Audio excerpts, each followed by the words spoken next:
Morning, good morning. There you go. Good morning. Good morning, Facebook. Good morning, everyone, wherever you're watching from. This is Marcia Weeks, and you are watching the Marcia Week Show. We're coming to you live from Barbados, right? Sunny Barbados is beautiful, sunny. We've been getting some good rain. Rain that we thought we were going to get in November. We're not getting in December.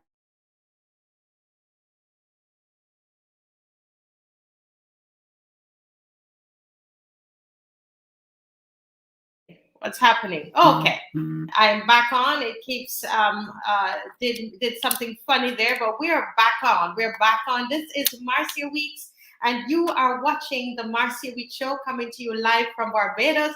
And I'm seeing people are on already. Merry Christmas to those who are on.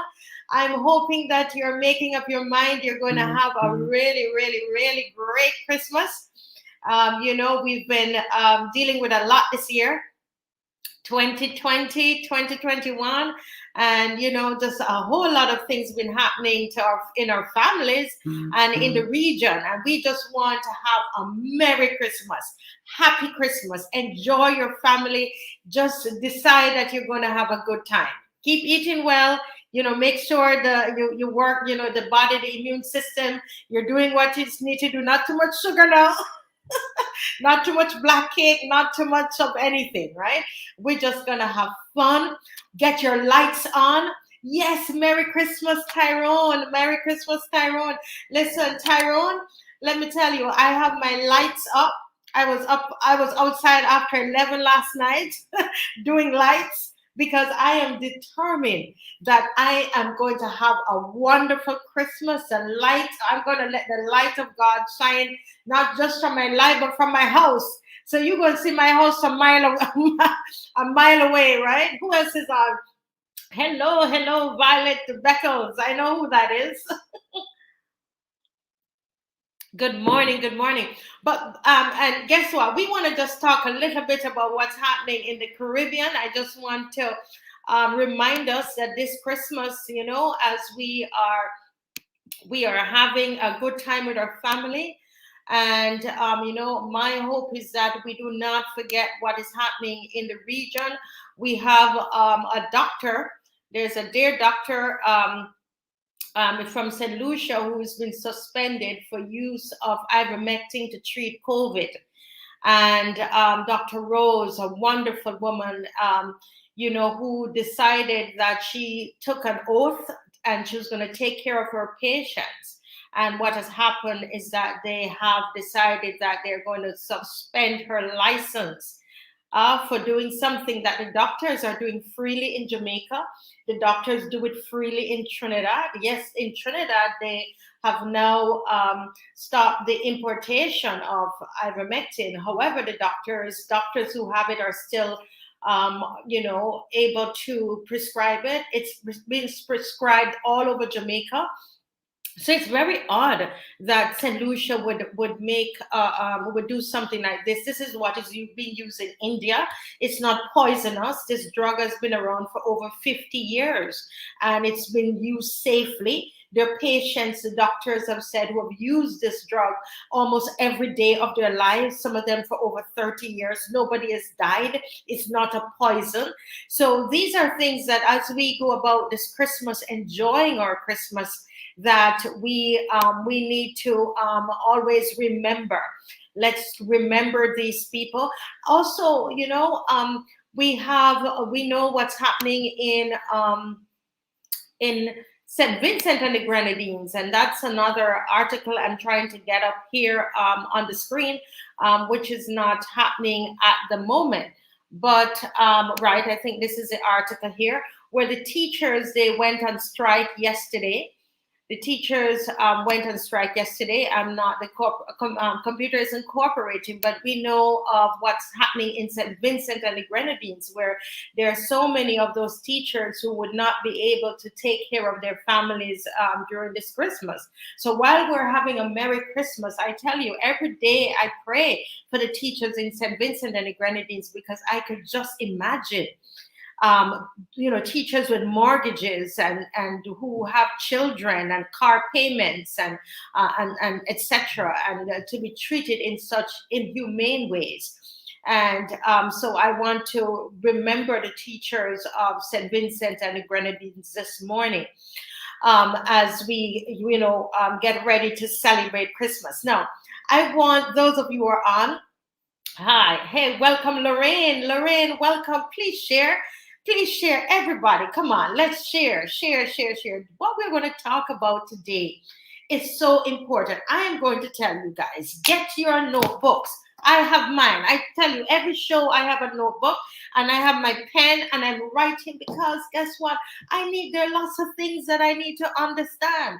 And this morning we have with us in the studio, let me just say good morning to Mr. Grenville Phillips. Yes. The Good morning. second. Yes. Good morning. Good morning, sir. Good morning. It's a pleasure having you here. You are like a walking encyclopedia, Okay. full of information. And Yes. so we are happy to have you, someone who is you're a structural engineer Yes. and who is the founder of the Solutions Barbados Party. That's And, correct. and so we're so happy to have you here. You are, you've written so many articles, and people will see them called difficult situation or difficult conversation. Yes. Difficult conversations, and we see them popping up all over on WhatsApp. People are sharing them, sharing on Facebook, and so you're making such a tremendous impact. And especially, I want to commend you concerning the Republic. Many of you who are watching, you would know that Barbados became a republic on November 30th. And one of the persons who put up a real strong fight was this gentleman here. And he will go down in the history books for doing that. And I'm sure he'll talk a little bit about that. But that's just my little introduction of you, Mr. Phillips. Thank And you. it's a pleasure having you here. And we're talking today about Barbados, the Barbados Republic, and these three holes that are in the bucket. And so I'm going to ask people to ask your questions. This is a good time to ask the questions and to share the live. Share the live, please. Okay. And finally, you hear his voice because I keep rattling. Mr. Phillips, good morning. Yes. Good morning. Thank you for that introduction. Persons, I guess, believe that I am really against a Barbadian head of state and against Barbados moving forward, and nothing could be further from the truth. Mhm.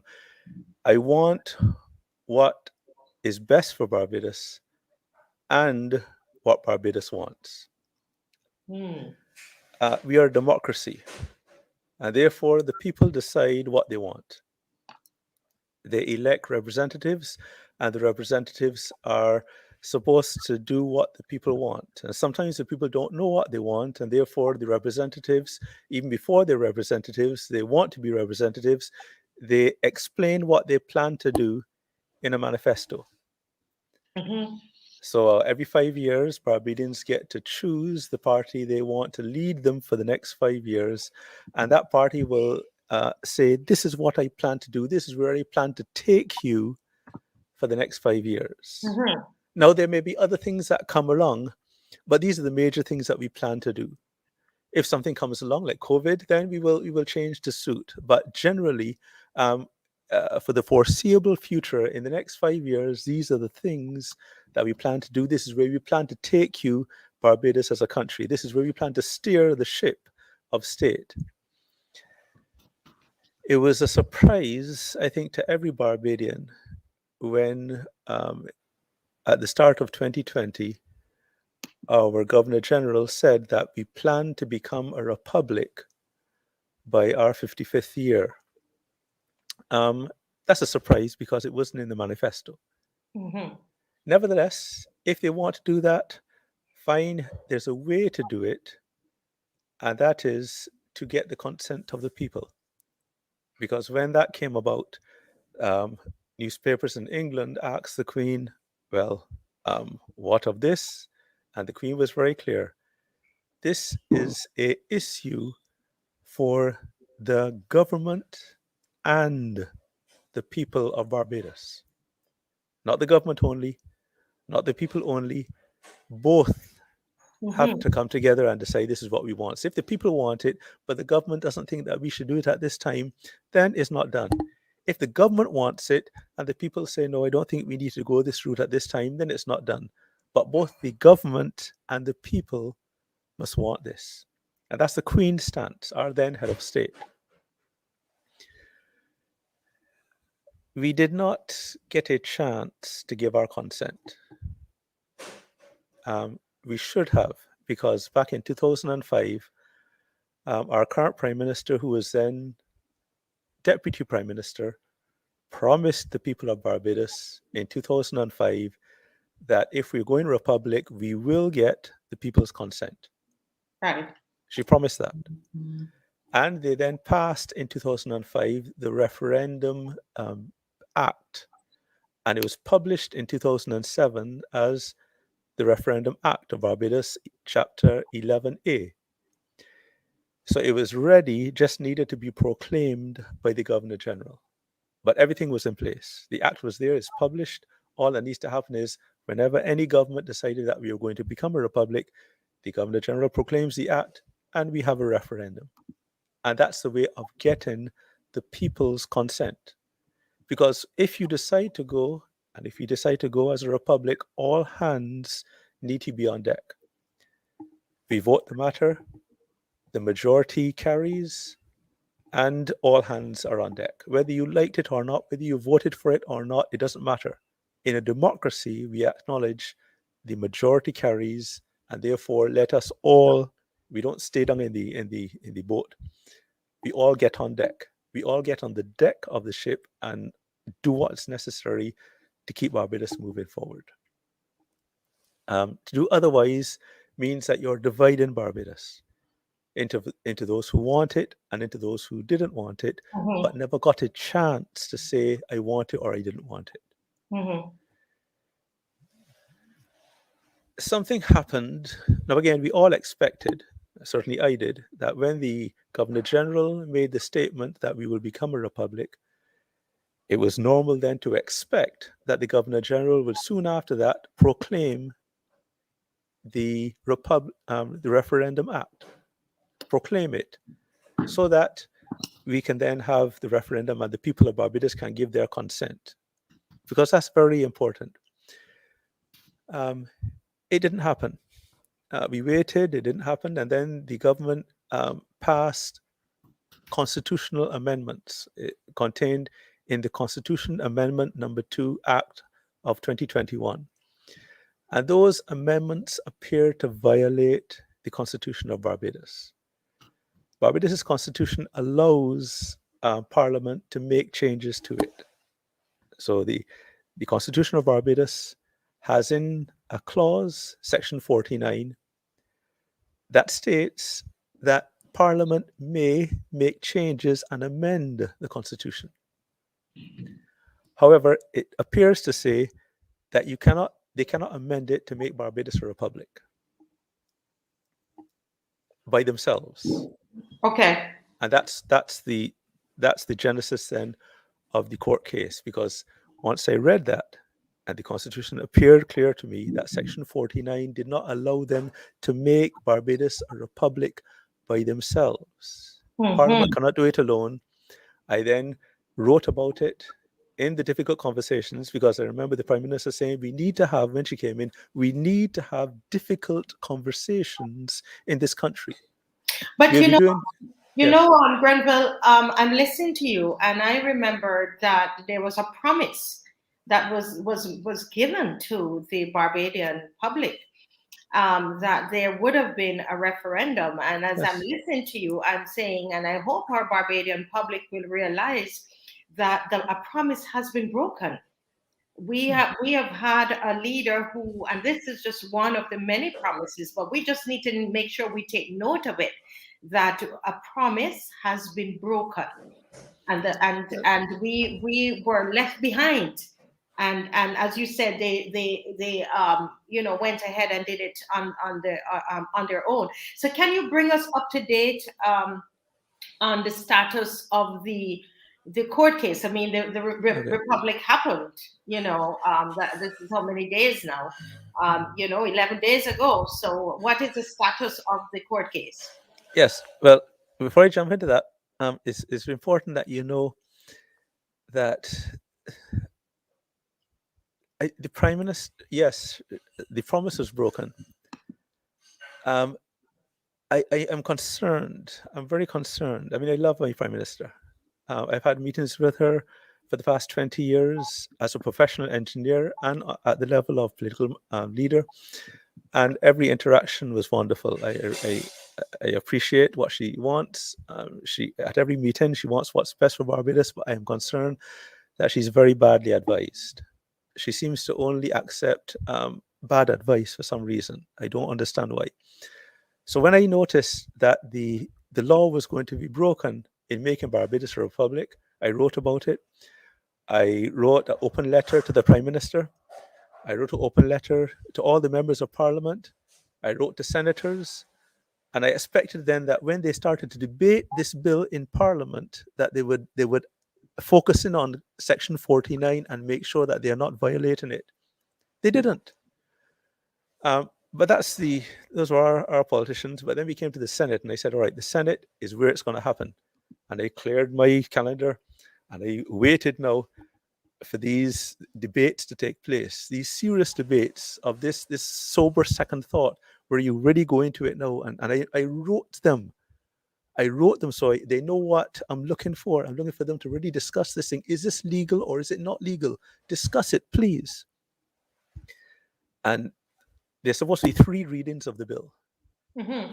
The first reading, just the normal political speeches. So I said, no, that's okay. That's okay. In the second reading, we'll really get down to business. And then they announced we are now having the second reading and we're going into committee so we can, and it's online, so we can all watch it. We can see what's going on. So I'm really excited now. And they go into committee, and 2 minutes and 19 seconds later, they come out and say, we've passed our second reading. No, it took me 50 minutes to read this bill. And they're able to go through the committee in 2 minutes and 19 seconds. And then when it came to the third reading, I said, well, definitely no. This is the most important legislation that they've ever read since independence. This is the most. They will probably never read a piece of legislation so important. So I look forward to the third reading, and they finished the third reading in all of 9 seconds. 9 seconds. Now, again, they're superhuman, but they're not as superhuman as our elected officials, because they finished their third reading in 2 seconds. Mm-hmm. Not 20, not 200, not 2,000, 2. 1, 2.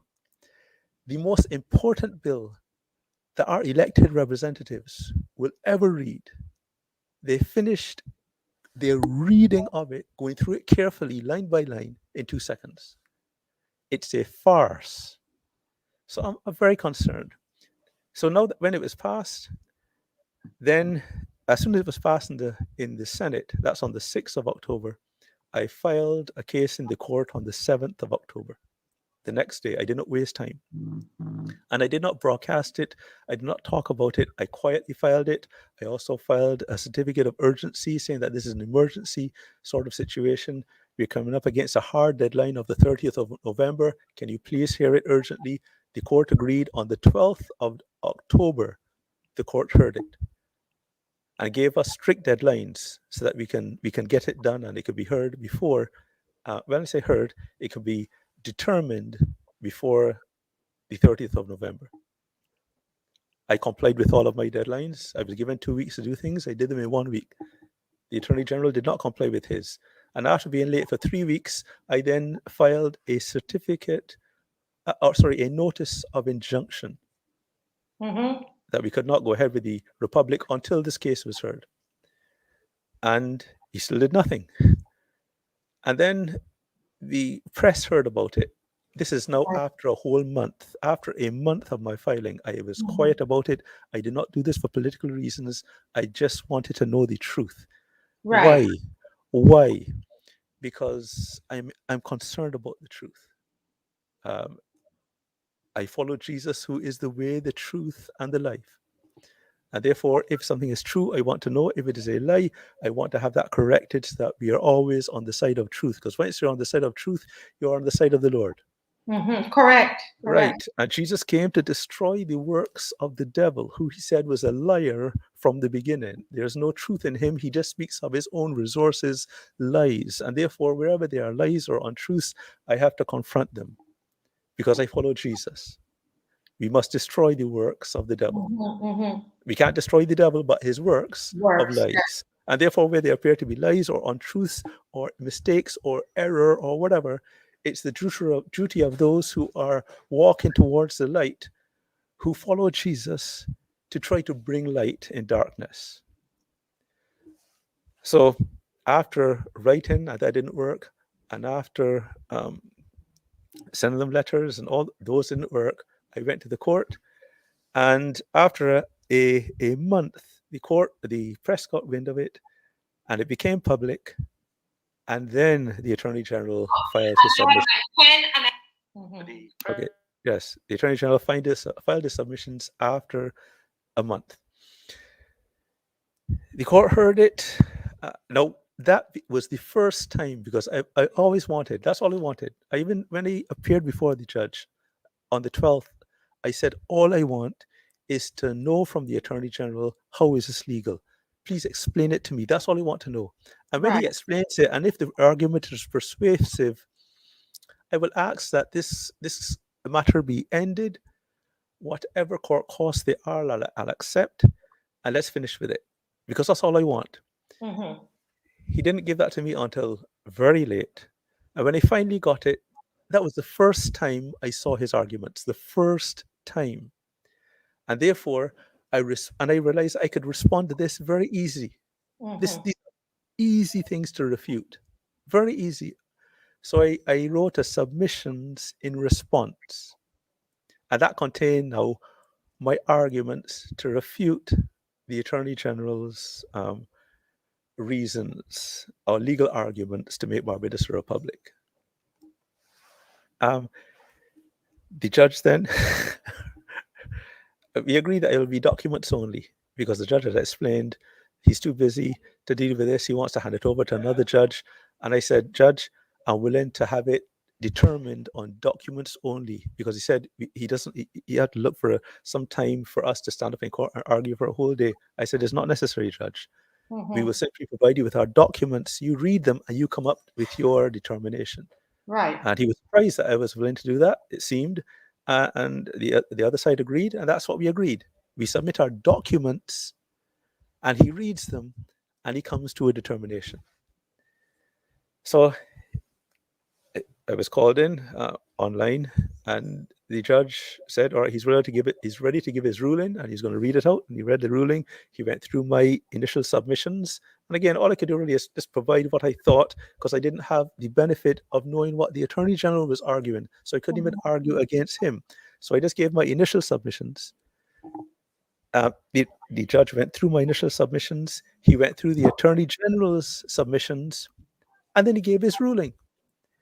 And then he spoke some Latin words and said, well, that's it. He's not changing the ruling. That's the end of that, And he asked us then if we have any comment. And the Attorney General's lawyer said, well, thank you, Judge.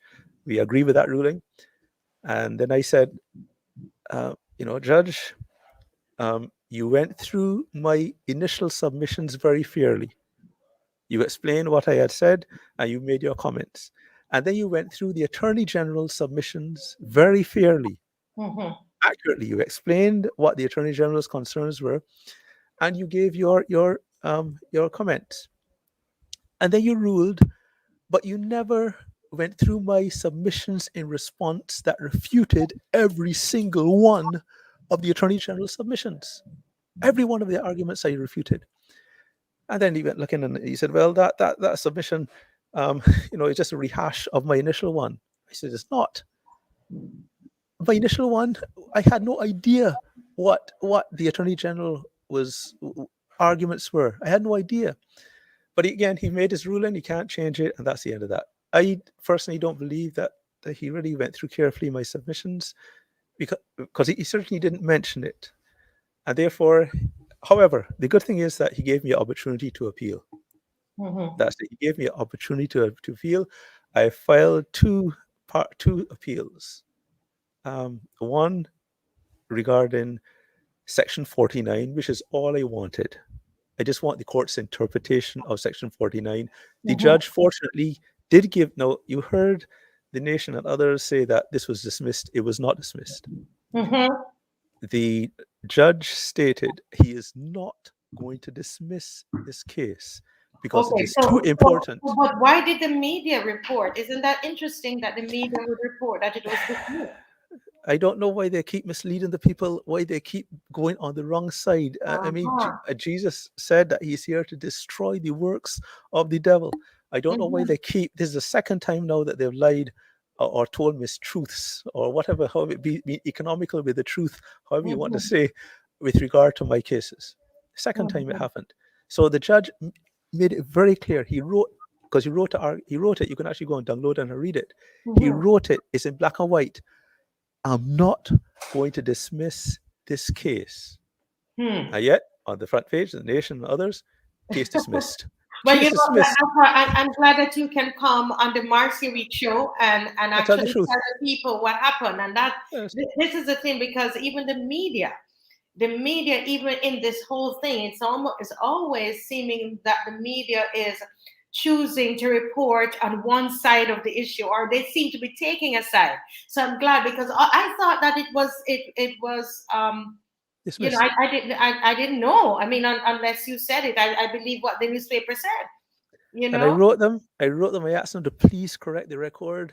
They have all the documents. They have the references. They can read the judge's judgment where he said he is not going to dismiss this case because it is too important to the public of Barbados. Right. And so you're appealing now. This is gone to the court of appeal. Yeah, but what he did then, he interpreted Section 49, which is what he wanted. But he didn't interpret it the way that I expected, which is you listen to one side, the Attorney General, you listen to me, and then having listened to both of us, you then come to your determination. What he did is he listened to the Attorney General and then agreed with him. He never considered, it seems, my submission in response. And that is why I have to appeal. Because all I want is a fair hearing. That's all I want. I just want a fair hearing. I want my side to be considered as well as the Attorney General's. You must consider both. And as I explained in my submissions, it could be interpreted in one of two ways.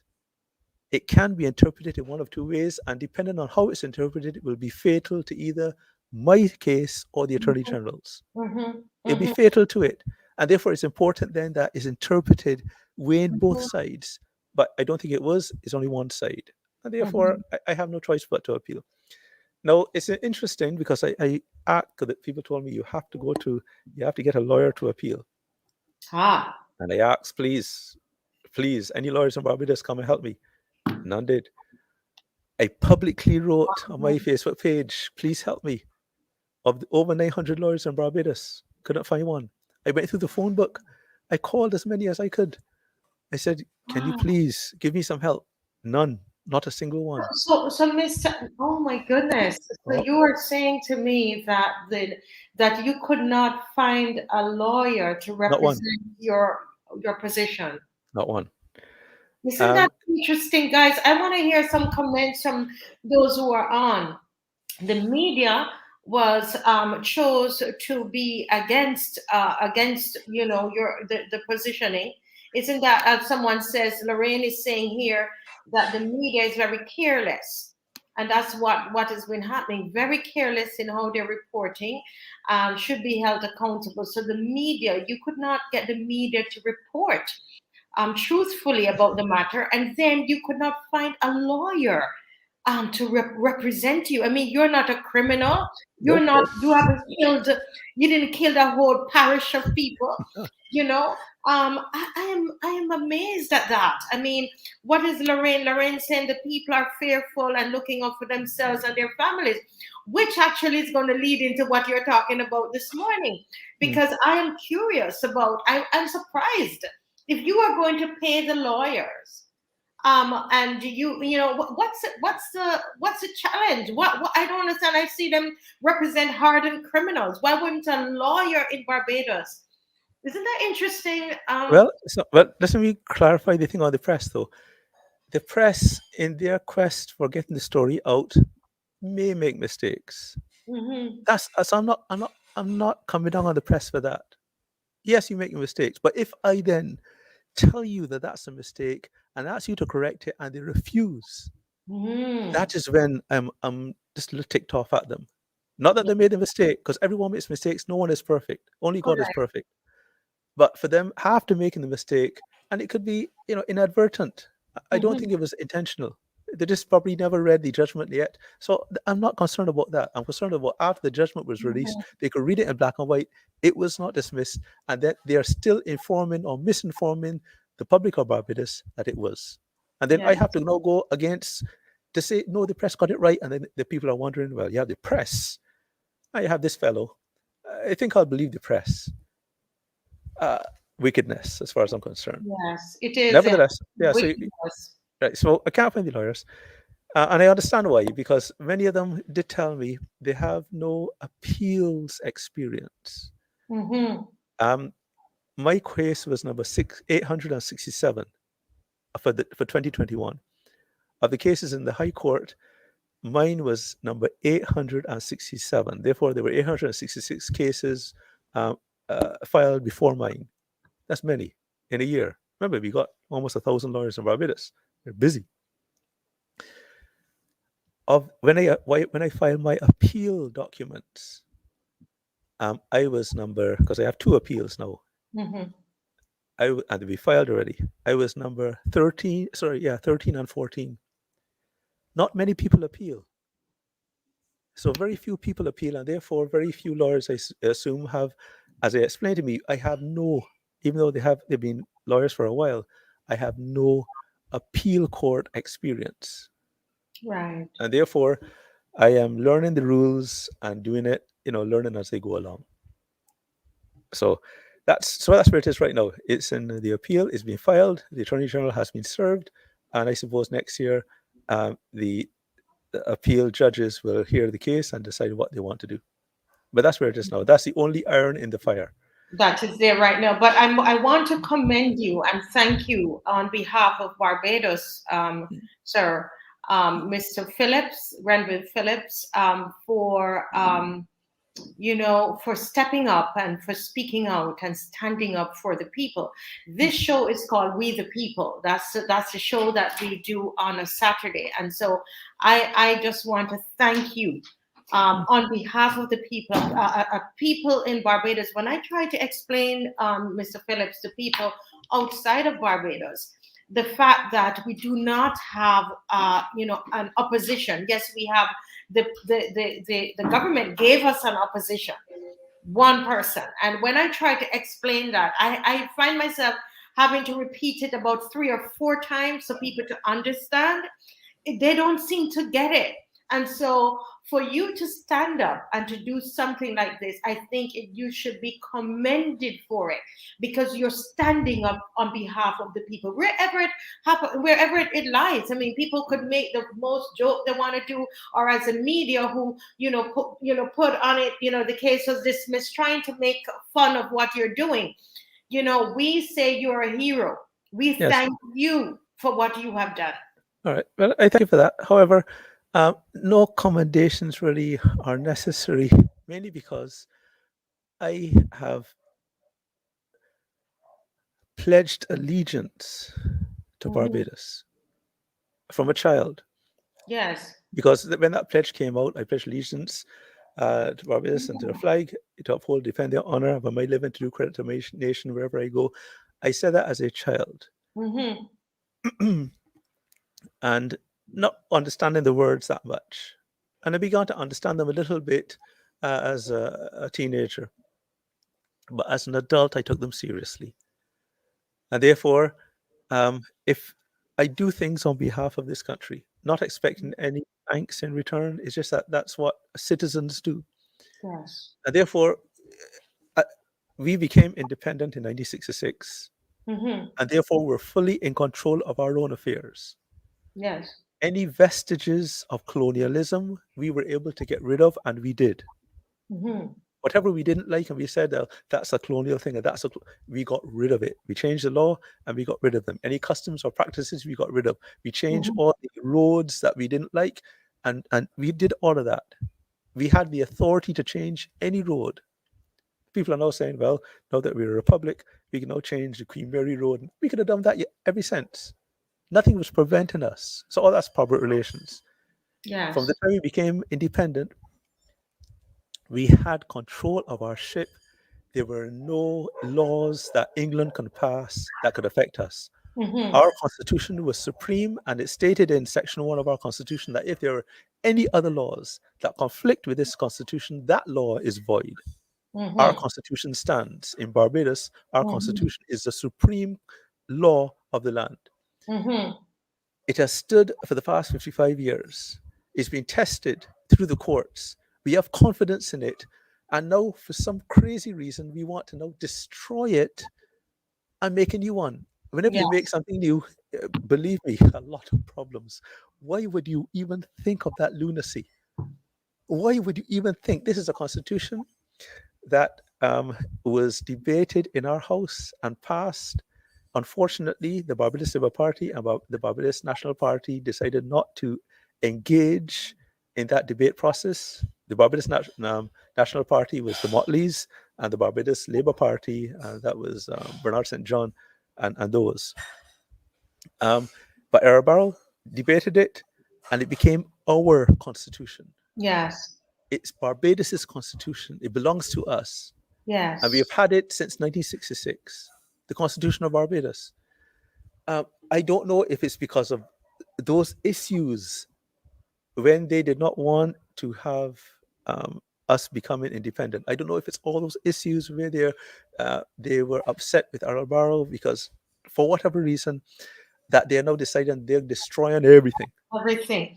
Everything. I don't understand it. As I'm listening to you, I'm not Barbadian born, but I listen to you, sir, and I feel a sense of patriotism.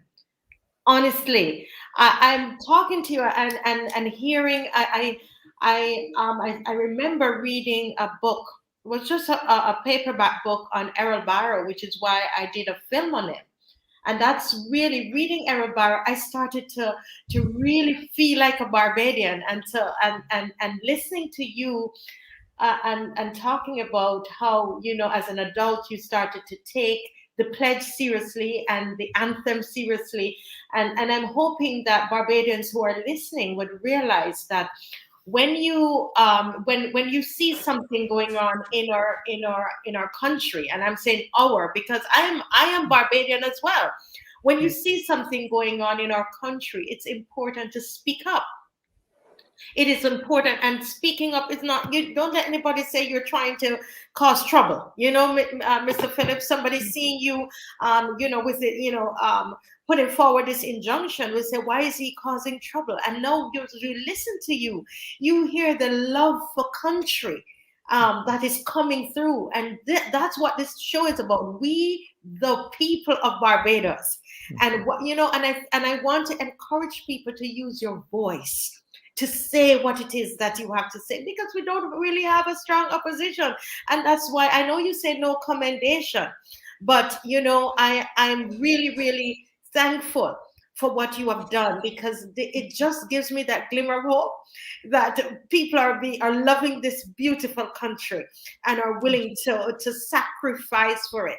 We have a question coming in, because I know we want to now talk about the holes in the bucket of this republic. I mean, it started off bad in the sense that it's unfortunate that our prime minister broke her promise with the people who elected her there. A majority of the people elected her and put her there. And it's unfortunate that she broke her promise to the people, that she swore to serve. But you have, now that we're a republic, there are some issues and some concerns as someone who loves Barbados. And when I heard you spoke about that, sir, I said to myself, I have to bring you, I have to ask you to come on the show today, because I know that there are some well-meaning Barbadians who are always, watching my show, and I believe that they will be able to understand what is it that is bothering this Barbadian, Grenville Phillips, about the Republic. But before Okay. you jump into that, there is a question here from Marcia Brandon, and she's Jamaican born like myself, and who's now made Barbados her home. Very good friend of mine. And she said, can you help me understand whether we, the people of Barbados, will be able to contribute to the creation of the new constitution? Are you able to answer that, Mr. Phillips? Yes, yes. Um, Based on how they have behaved so far, you will be invited to make comment, and like, unless if it agrees with what they plan to do, they will say yes, they listened. If it does not agree, well, that's it. It just won't be taken on board, and that's a tragedy. But I must say this though, in defense of the Prime Minister, I I I believe it's this, that she is being misled, and she honestly does not think that she broke her promise. That's it. Mhm. I genuinely believe that she does not think that she broke her promise, because when she was interviewed by the Australian Broadcasting Corporation, and they asked, this is after the throne speech, shortly after the throne speech, she was interviewed by their senior foreign correspondent, um, a hero, I suppose, in Australia. And she explained to him, when he asked about the referendum, that no, Barbadians will not have a referendum because we gave our consent in the 2018 general election, because this was a matter in the manifesto. And when I heard that, I couldn't. I was a little shocked, because I'm the leader of Solutions Barbados. I ran against, well, the DLP and I suppose the BLP in the last general election with 28 candidates. We came in third. I was all over this country, and I never had heard any of the 9 political parties that contested that election even mention the word republic. It was not a campaign issue. And therefore, I said, well, maybe it's in the Barbados Labour Party's manifesto and they just didn't talk about it. And she then assumes that people should have read it. So I went through their manifesto, which I did before. But I said, I'm not perfect, and therefore I probably missed it, Correct, because yeah. this is the Prime Minister speaking. And therefore I went through it, read every word, and I could not find anything there about a republic. I then said maybe she misunderstood, and it was really in the Covenant of Hope. So I read there 2016, I think, Covenant of Hope, and it's not there either. I said, well, maybe she mistook it for the 2013 general election. So I went and read that manifesto, which I hadn't really gone through before, because I was not in politics in 2013. I just founded Solutions Barbados in 2015. So I went through that manifesto, and it's not there either. So I went then to the 2008 manifesto, and there it is. The promise of the Barbados Labour Party that they want to take us into a republic, and that they will consult the public fully by way of a referendum. They promised us in the 2008 election that we will have a referendum. We already had the Referendum Act, Cap 11A, and therefore everything was prepared. It's just that it was not a campaign issue in 2013, and it was not a campaign issue in 2018. As I explained, I think our Prime Minister, wonderful lady. I'm always impressed with her with every meeting that I have with her. But I think she's just badly advised, extremely badly. She has, it seems, terrible advisors. And therefore, they advised her, yes, you discussed it in the last election. And she just accepted the advice. They told her it's in the manifesto. Because she wouldn't go out there and just talk these untruths like that. I don't believe so. So I think that they told her, she has all these advisors, and they're telling her they're very, very careless with their words. They're very careless with their advice. And they tell her, listen, y'all, this is your manifesto, and therefore you have the consent of the people. Mm-hmm. You already have the consent of the, and therefore she would then go before the international media and say we have the consent of the people, and therefore we have the international media have it now on the historical record that Barbadians gave their consent and that this was a general election campaign issue, and that the Prime Minister campaigned on republicanism and won an unprecedented 30-0, and she has the mandate from the people. It's all there, included in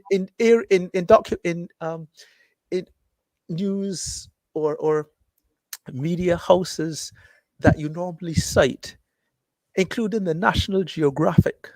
Can you imagine? The National Geographic is peddling this error that we gave our consent and that the Barbados Labour Party and Mia Mottley campaigned on republicanism. And it's a complete lie. And as I said, Jesus said he's here to destroy the works of the devil. Yes. And therefore, where there's darkness, you have to bring light. And where there's error, you have to bring correction. Not the rod of correction, just illumination, just to say, well, this is incorrect. Let me help you. Let me enlighten you on the accuracy of the historical record, because this has now gone down as an error in the permanent record of history. Mm-hmm. And Wow. you had people, the Australians came here and they interviewed me. And I explained to them that really this is your fault, because all you had to do is ask somebody in your news organization, verify that. Wow. Go But look you at their know, manifesto.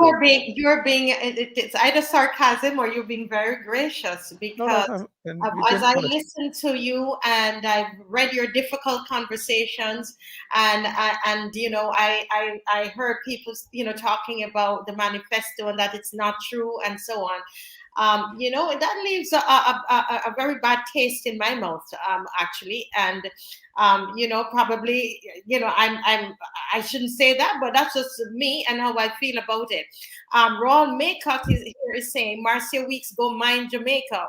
Get out of Barbados' business, right? We're leaders, not followers. Well, Raul, I don't know if you're Jamaican. Raul, let me know if you're my Jamaican brother. I'm Raul. I've been living in Barbados now. I think it's over 25, 26 years, married to a wonderful Barbadian man with 3 children. And so I consider myself as part Barbadian. And so I live here.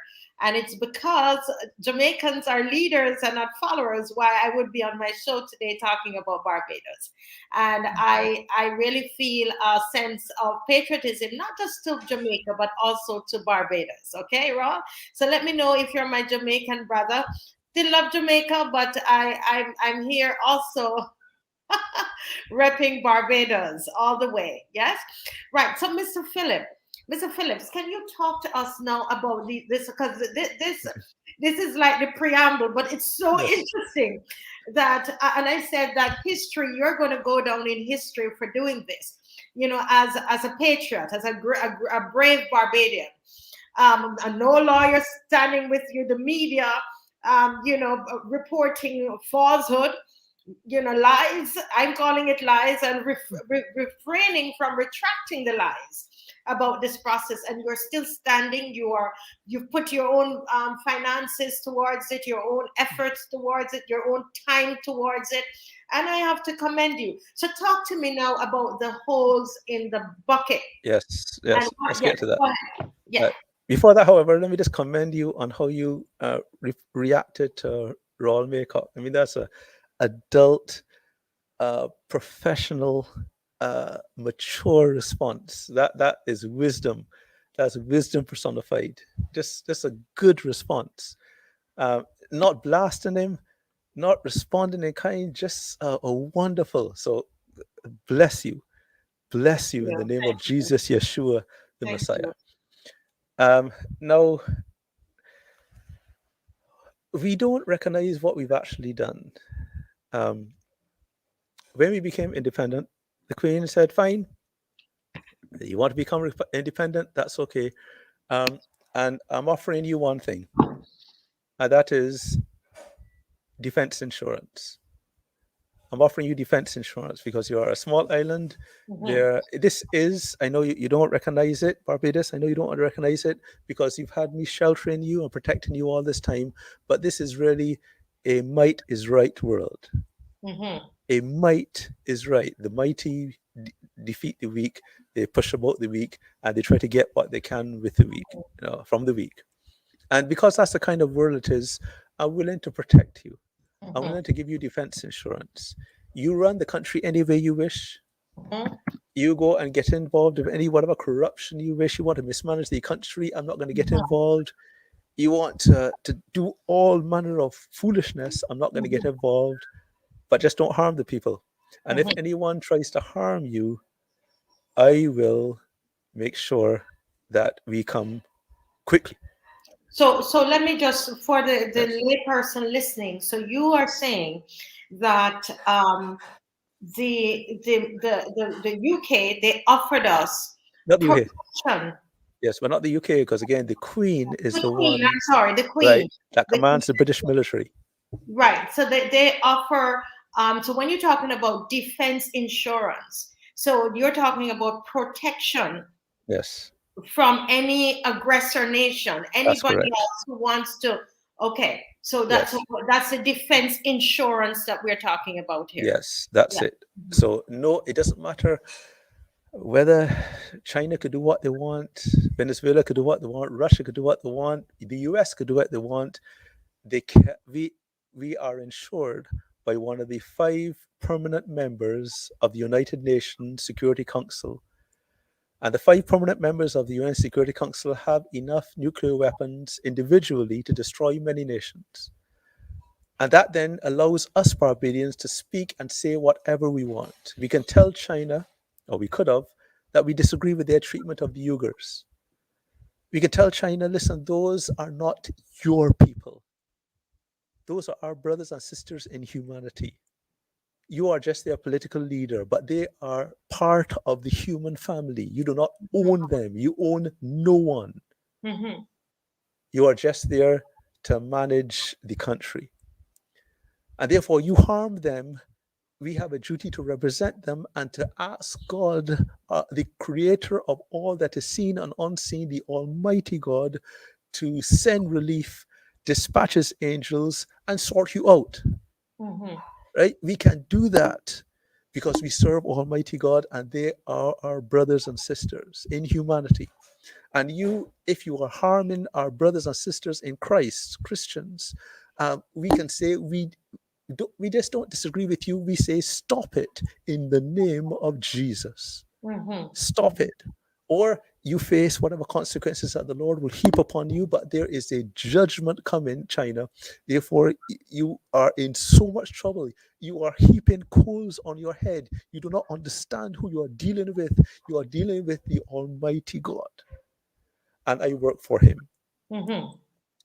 Now, we are protected somewhat from being Khashoggi'd. That is, if you remember, Jamal Khashoggi, the journalist, he went to the Saudi Arabian embassy and they cut him up in pieces. Yes, that's true. And killed him. And the world did very little. The world did very little. And though that kind of thing may happen, but in a country like Barbados, they dare not even think about doing that because we have defense insurance with one of the 5 permanent members of the United Nations Security Council with enough nuclear weapons to turn China into the Stone Age. So how serious is that for Barbados Right now? Is this really a threat, or is just, okay, it's something theoretical? Is this a real threat for this country at this time? Right. So walking about uninsured is a crazy thing. I mean, we are insured against earthquakes, hurricanes, and floods with the Caribbean Catastrophe Risk Insurance Facility. That's a facility that is funded by the World Bank so that if we ever get, like we just got the Hurricane Elsa this year, once we get a Category 1 hurricane, depending on how much funds we put into it, we then get paid. We get paid out. They don't the facility is not coming into your country and trying to find out how much damage was done. Even if there was no damage done, once you reach that threshold limit of a Category 1 hurricane, you get money. If it goes to Category 2, you get more money. If it goes to Category 3, you get more money. So you decide how much money you want by how much you decide to insure. So, like Haiti, they insured in 2010 against hurricanes, not the earthquake. And therefore, when the earthquake came and did $9 billion US dollars worth of damage, they got patents because they insured against hurricanes. Mm-hmm. So, once you have insurance, you insure against things that you cannot afford if they're realized. You insure against those kind of risks. So we insure against those things. And if you want more insurance, if you want a bigger payout, well, we just pay in more. Mm-hmm. So the only insurance we have is hurricanes, floods, earthquakes, and defense. Those are the only 4 we have. 3 of them are with the World Bank. 1 is with the Queen, our head of state. And the Queen says, fine, if you want this insurance, I do not want you all calling me. I don't want to hear from any politician. I don't want a politician to call me and say, well, I want to activate that insurance. I think we need to get a payout. No, I don't want to hear from you all. I want to hear only from my representative. And therefore, all you have to do to maintain this insurance is to maintain a Governor General who will be in your country. And when the insurance is needed, they will call. Mm-hmm. They will call me. And therefore, we have a Governor General, and we had one. And if ever we needed the insurance, they will call. Now, we haven't needed it. Why? Right, Because of the deterrent effect. The deterrent effect, therefore, no one troubles us. Now, who do they trouble? They trouble Guyana. Venezuela troubles Guyana. They enter Guyana at will, and Guyana complains, and Caracas complains, and Barbados complains, and Guyana says, well, I'm coming anyway. They went out to Dominica's Bird Island when Dominica became independent. The same year, Venezuela went and took their Bird Island and set up a military base. Barbados objected. All of CARICOM objected. Dominica objected. They said, that's my island. What are you doing? Mm-hmm. And they said, let's shut your dirty mouths. They are uninsured. When you're uninsured, it's a might is right. And therefore, we are coming for that island. And they set up a military base and they occupy it to this day. And all of us are quiet now. We are quiet. But I'm listening to you, and I'm saying I don't know how many of us remember about this or even know about it. And so the other thing is that when we think about countries in the Caribbean who have become republic, we think of Guyana and we think of Trinidad. We don't think of Dominica. And this instance this incident that you're talking about, I mean, and it still is an issue here, for Dominica, where just after they became a republic, Venezuela, understanding that they did not have this defense insurance, as you're saying, they went right in and took an island from them. And this is actually an article here that was written in 2019. I have up on the screen, and this is still an issue to this day. And people, you can find the article in the Sun. This is in the Sun. Who really owns Bird Island? It still is an issue today, from 2019 until now. But they can't do anything about it, right? No. And even though, they thought that because they were members of the Commonwealth, that they would, the military will come. No, you're just an uninsured member of the Commonwealth. No one has any obligations to come to your aid whatsoever.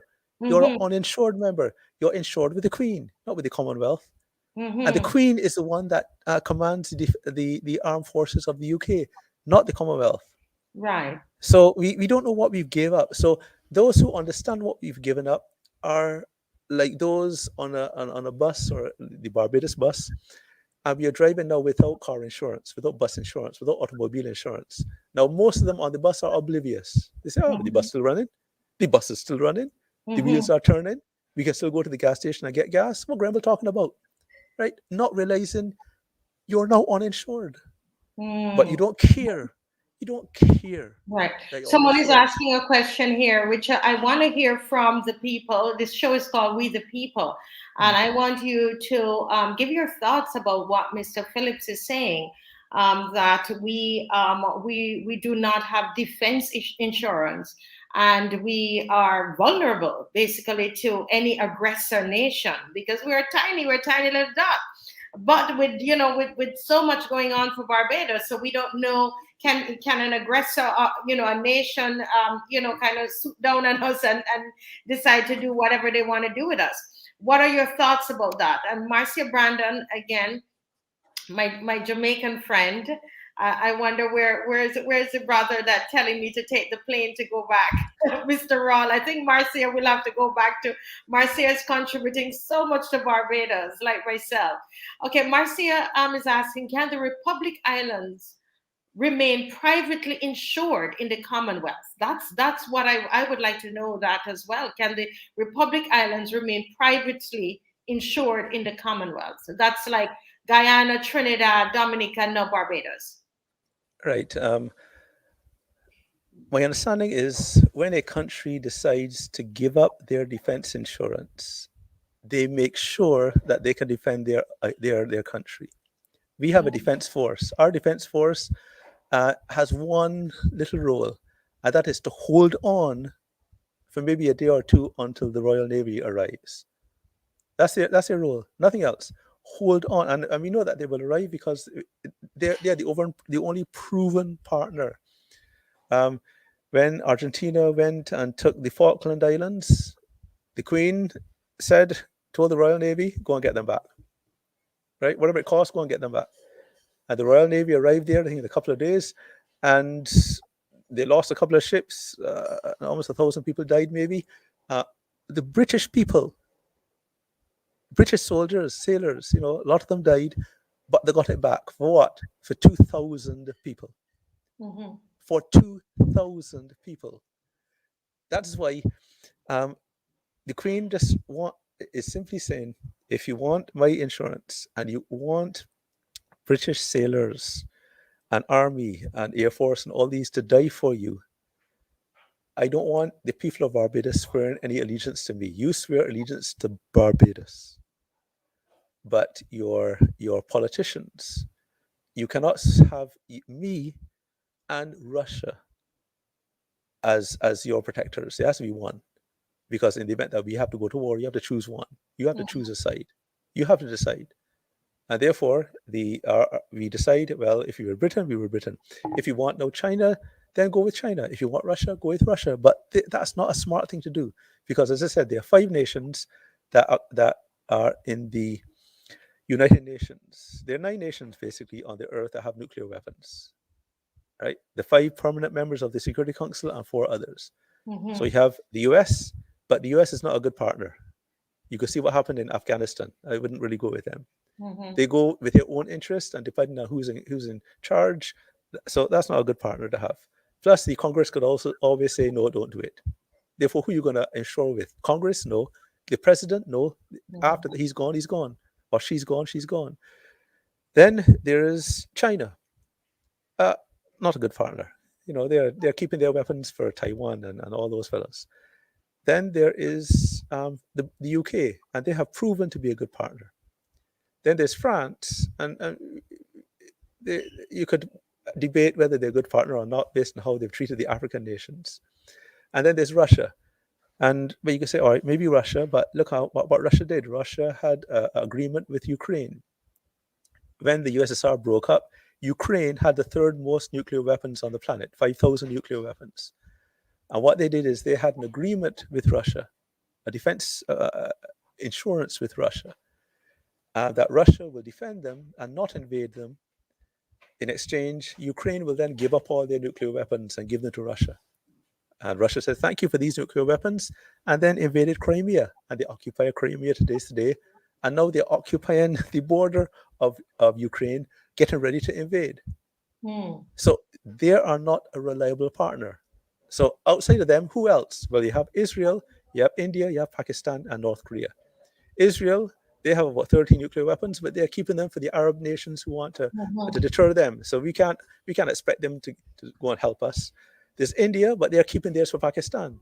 They're Pakistan, and they're keeping theirs for India. Right? And then we have North Korea. Well, who? I guess that's where we go then.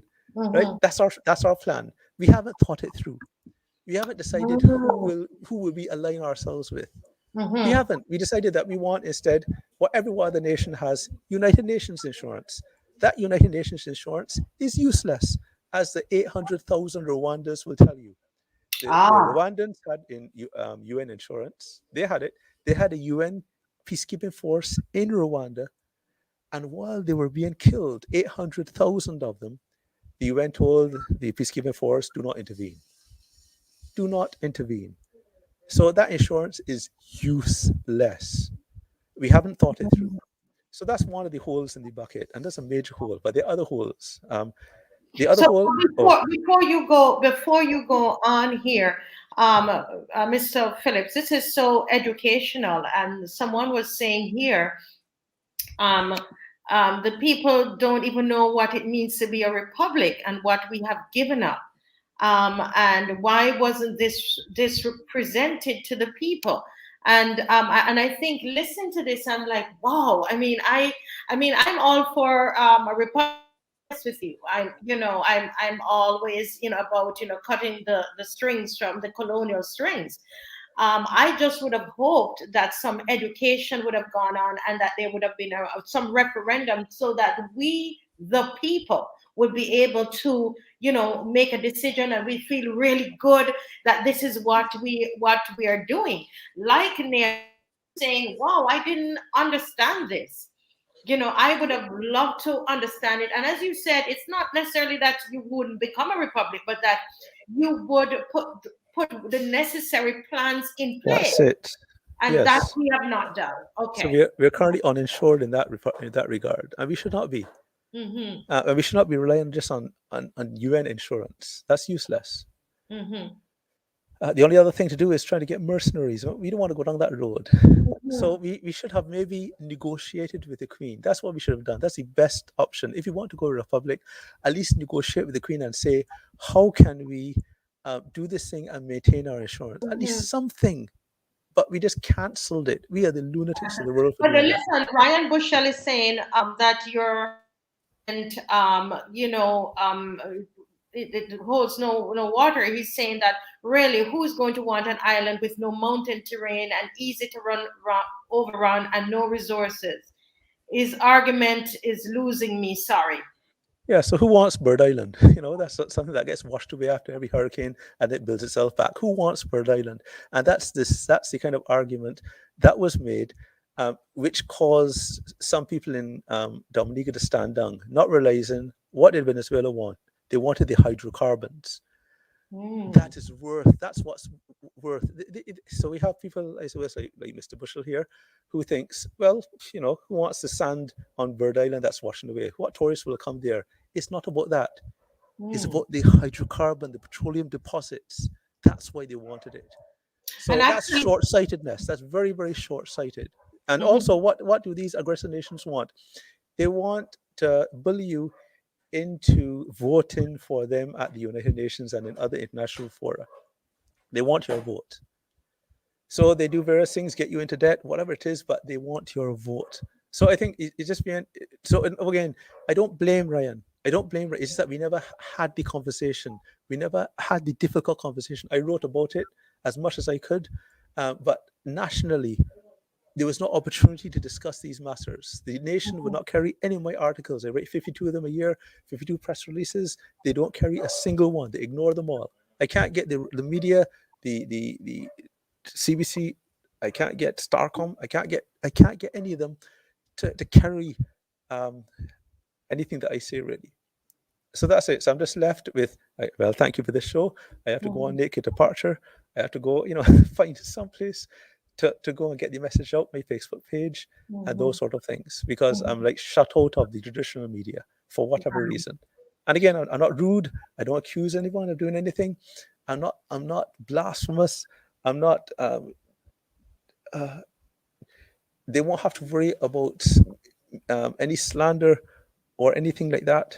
I'm very respectful to the people, but yeah, still Yeah, can't get in for yeah. some reason. But when I studied about China, I was looking at China, and what China, because Ryan is saying what do they want about Barbados? The thing is, I'm realizing that when China goes into debt with a lot of these countries, they really are not after being paid back the money. They want natural resources. Yes. So I think that we kind of need to educate ourselves about these kinds of things. And Yes. we live here and we might think we don't have anything. The point is that China's eyes are on us. They see something, and that's what they're doing in the different countries. And once you read up on China, China is not interested in paying back money. In that they want natural resources. That's what China wants. I'm not Yes. saying that the aggressor nation is going to be China. I'm just using that as an example, as you're saying that in terms of the Bird Island, that what Venezuela wanted is not what the people, the average person in Dominica, said, nobody wants to be on that island. But you know what? Venezuela saw something that they wanted. And I took it. understand. And Yeah. took it. Yes. The Yes. other big hole in this Republic bucket, or this Republic ship. And again, people keep asking me, can't I come and help? Why don't I go and march and do these things? I'm Mm-hmm. trying to patch these holes in the ship. Bailing out water. Mm-hmm. If that's what you're called to do, go ahead and do it. Mm-hmm. Right? But I'm not called to bail out water at this point. I'm called to try and stop the holes in the ship. After that, I will join you in bailing the Mm-hmm. water, but I want to stop the water from coming in. So Mm-hmm. the other thing is, the Queen wanted conditions if you want her to protect this island, Mm-hmm. right? So condition number one is that there must be a separation between the politicians and your armed forces. Your politicians cannot command your armed forces, otherwise they go and do some foolishness. So that separation must be there, and therefore the Governor General commands the armed forces. Now we've lost that. Right now, the president, who is a non-executive president with no power whatsoever, commands the armed forces on behalf of the prime minister. So the prime minister says what she wants, and the president will just simply do it. So right now we have the political party controlling the armed forces, which is a extremely dangerous and vulnerable thing.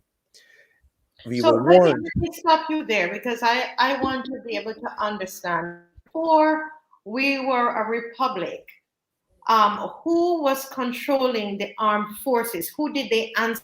Armed forces in Barbados, which it would be the army and the police force.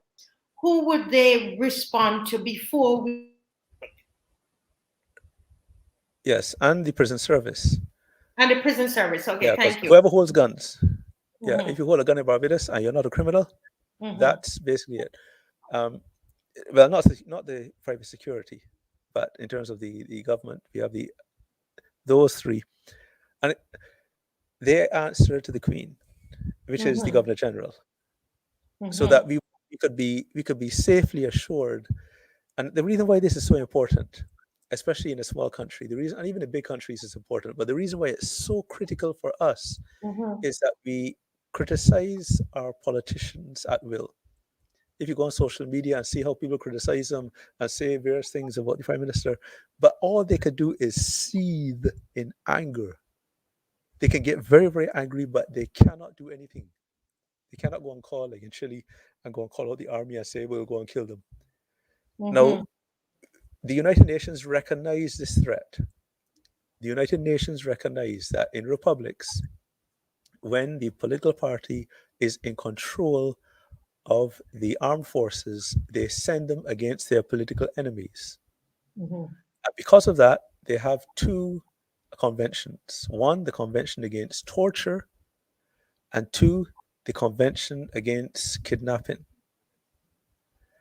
Barbados has When signed you neither say of they have it, who is they that have this the convention? United Nations. The United The Nations has United it, Nations.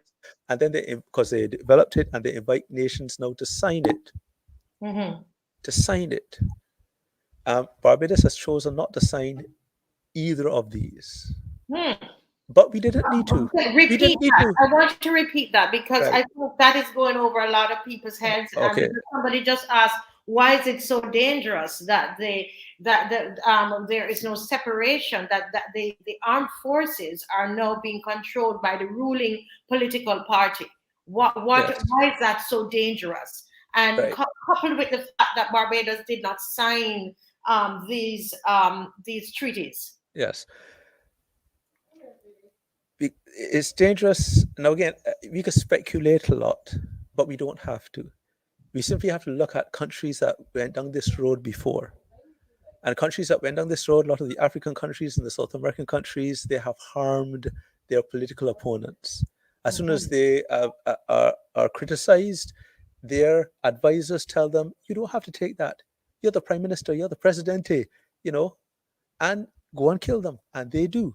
We have the experience in Guyana, when the Republic of Guyana, they politicized the armed forces of the police and the army, and they killed Walter Rodney, Dr. Walter Rodney. They killed him.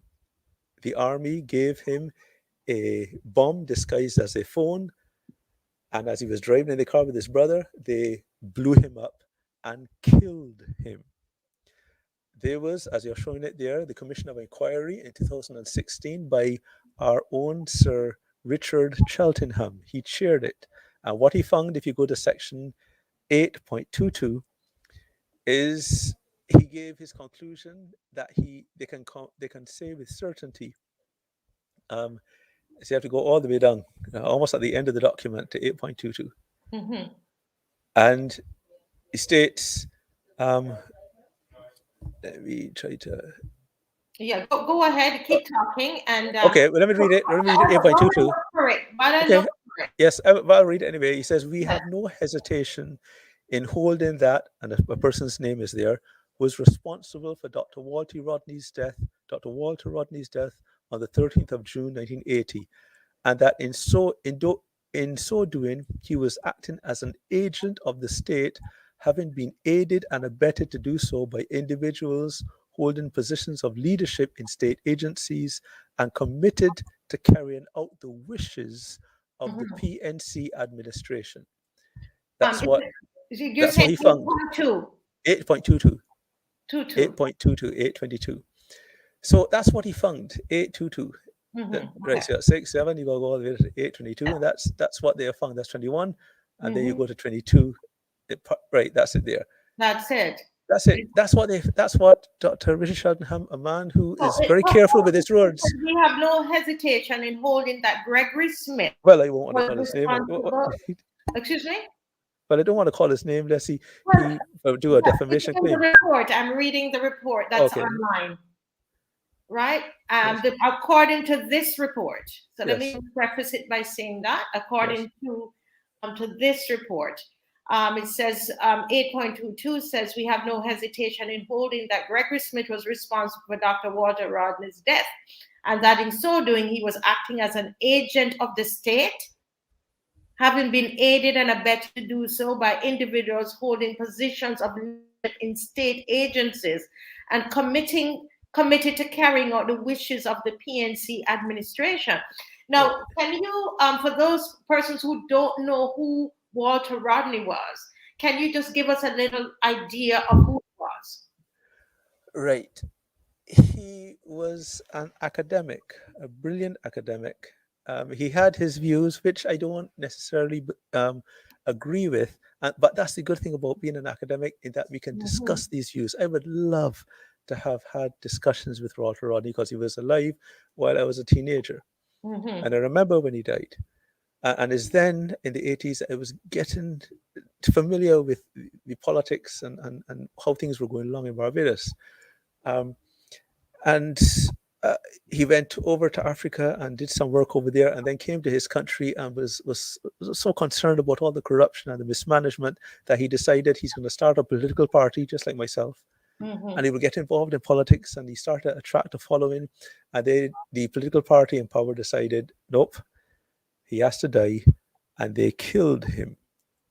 And Now, this happened. Just hold a minute. I want to make sure that I understand and the viewers understand as well, because somebody asked, "Why is this so dangerous?" That the armed forces, that there is no separation, or that they're under the dictates of the ruling political party. So you are saying that this gentleman, Mr. Walter Rodney, that was an activist basically, yes, and he was also a writer. So he wrote his beliefs, and he would hold campaigns. He'd be like, I guess like yourself, or yes, even somebody like me in media, yes, or Alex Mitchell, who is on, or yes. Winston Clark, or Bongo Lights, or anybody. He was speaking out against the government, and because there was no separation in terms of the powers, so the leading political party was then, according to this report, basically sent out a hit against Mr. Rodney. Is that what you're saying? Well, you need to read the report in its entirety because it's fascinating reading. That it implicates so many people. But if you go now to um, their recommendations, and they Mhm. recommend that really you got to depoliticize the police, you have to depoliticize the armed for the army, and also, and that's it in 9.2, and in 9.4. 9.4 is the army, 9.2 is the police force, and then 9.10 is the election machinery. And here's where the third hole is now. So the second hole is, well, the first hole is that we are uninsured against Mhm. aggressor nations, and therefore we have to be very, very careful about what we say. Um, we can't say what we would normally say. The second thing is the separation, and now before, the most that they could do, the most that political parties could do, and their representatives in parliament, is get you fired. That's the most. They would get angry, and we had both the Bs and the Ds complain that their followers or their supporters were being victimized. Right. Every time when they get in, thousands get let go, thousands, and they claim Mhm. that they're disproportionately members of their party. Yes. That's what they say. That's not me. That's what they say. Mhm. So we already know that the victimization happens, but that's all they could do. They can't do anything else. Mhm. Because they cannot command the army. Hmm. No, no, their advisors who, and as I said, the prime minister unfortunately only receives the worst possible advice. So some of the Mhm. worst advice could be, well, you don't have to take that. You're the prime minister, and this is a republic. Hmm. So who knows? Now, do I expect the prime minister to go that far? No, I say no. Even though the Henry Ford Commission um, on us becoming a republic, reviewing the constitution, they warned about prime ministerial dictatorship. They warned about prime Mhm. ministerial dictatorship, but I don't believe. I think the prime minister's back is broad. She's been through the fire. She's gone through it with Owen. She's gone through it with her own party. Her back is broad. She can take it. She could take being criticized, and she is so articulate that she can turn that into a positive for her in a public relations kind of way. She is skilled. She can use her gift of speaking, right? So I don't believe she will ever become a dictator in Barbados. But what she has done is open the way for a dictator to harm us. Someone who Hmm. is not as skilled as her, Could you someone who speak up has a not gone little through the more? fire. Speak up a little more, please, sir. In the microphone. Yes. Want to hear this. This is so important, guys. This is so important. What Mr. Phillips is saying, and all you have to do is to do a little research yourselves about this. And I think that this is very, very important. I mean, you are saying that you don't think the prime minister will do it. We No. don't. So we don't know where when we started off. When they got into power 3 years ago, we didn't know that there wouldn't be a referendum. We were told there would be a referendum. So at this point, I think listening to you, Mr. Phillips, it seems to me that these are some of the questions that the people, we the people, need to be putting forward, and we need to be writing letters to the media. We need to be asking these serious questions about this separation between the political powers and the armed forces. Because people like me, after a little time, I can't come on Facebook and say anything, right? Because there is a real concern, whether you believe that or not, Mr. Phillips, within the populace of Barbados, where they believe that there is a fear of dictatorship. So and I'm seeing it, and I'm seeing it coming up in the feed here. Yes, I'm but seeing it it's coming. So we don't need to debate that because we yes, don't know. It is yes, your views that you don't think so. But I think people would have said 3 years ago, no, we're going to have a referendum. We didn't. We didn't. So yes, we don't know. But the point you're making, which is a very important point, is that the people of Barbados need to be educated about the fact that at this moment, there is no independent separation between political powers and the armed forces, and that this is dangerous for any nation, and especially for people who are activists, people in the media, anybody who has a dissenting voice. This is a very, very, very important. So you're listening. One of the action. What would you say for our people to do, Mr. Phillips? What people are, because we want people to be empowered after watching a show like this. What do you want them to do? right. Try to lobby the government, because again, we put the cart before the horse. And again, if you want to go republic, it's okay. Just put the things in place. So what would have helped in this situation is if we had an elected president, someone that the politicians don't put in for 4 years and then can change at will, and then we have another. So it's just they're uh, another political appointee. We don't want that, right? That is, oh well, again, that's what we have, but that is risky. What we need, if you want to address that risk, is to Mm-hmm, have an independent president that we mm-hmm, vote for. The same way we vote for, the members of parliament. We also have on the ballot um, a president that we all vote for, that is not under the control, therefore is an executive position, is not under the control of any political party. Right now, it is a political appointment mm-hmm. made by the political parties. The political parties get together and decide who will be president. That means that there is no separation. That's not an independent separation.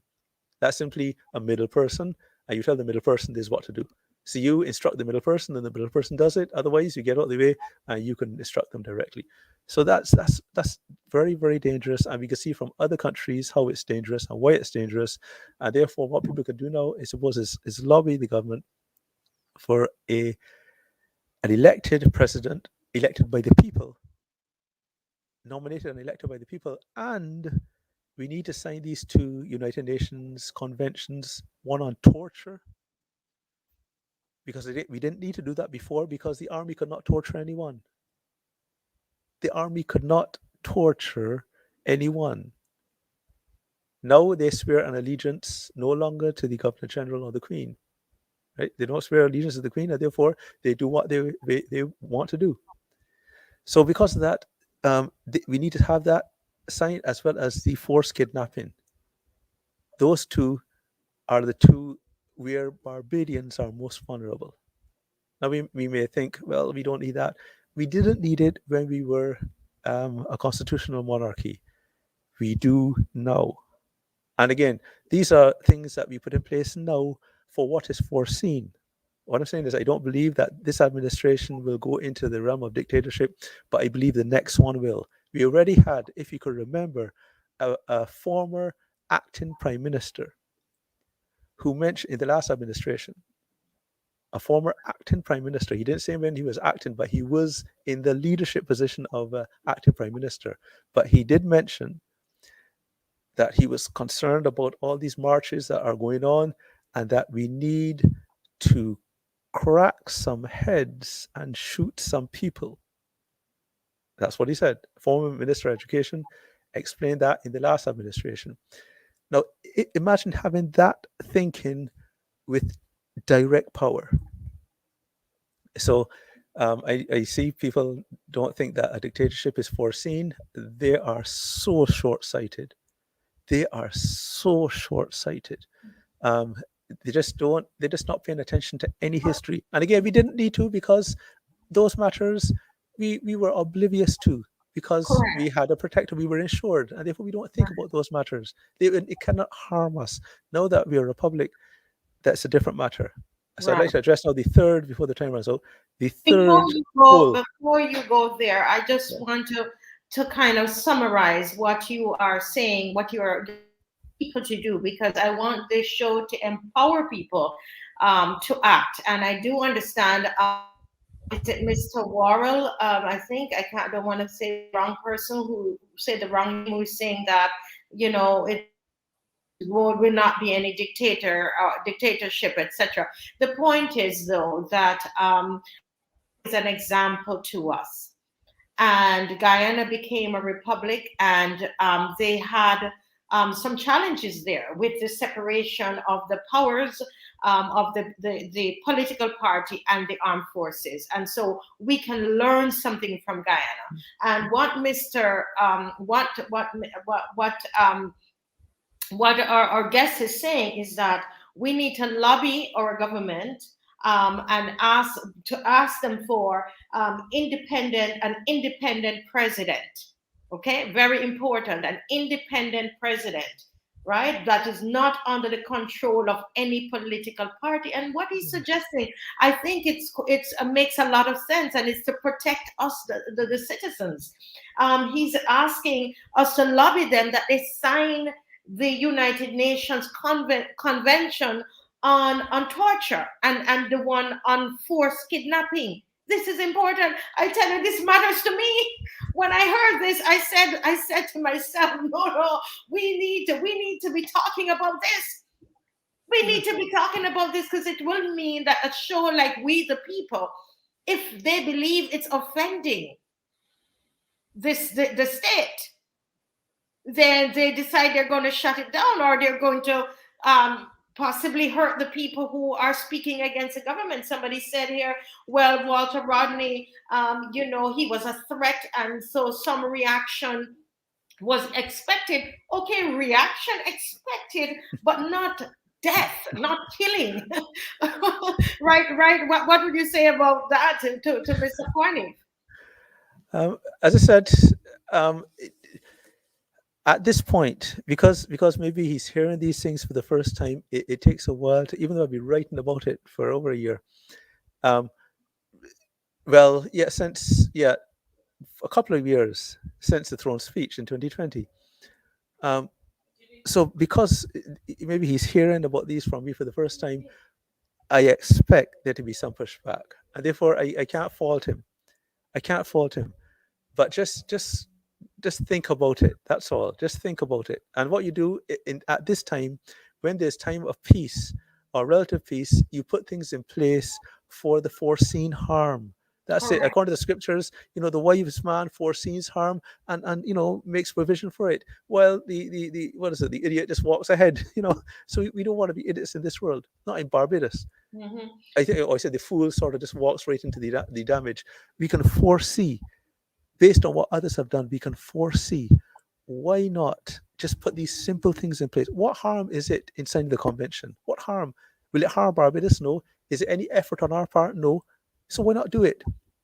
So when there are easy, simple things to do that can help us, but we choose not to do them, then that generates the questions, and you wonder, well, why? Why don't you want Barbados protected But this time? Bernard Cooler, Mr. Phillips is asking the question: why do you think Barbados? Well, he's saying, why did Barbados not sign those UN conventions?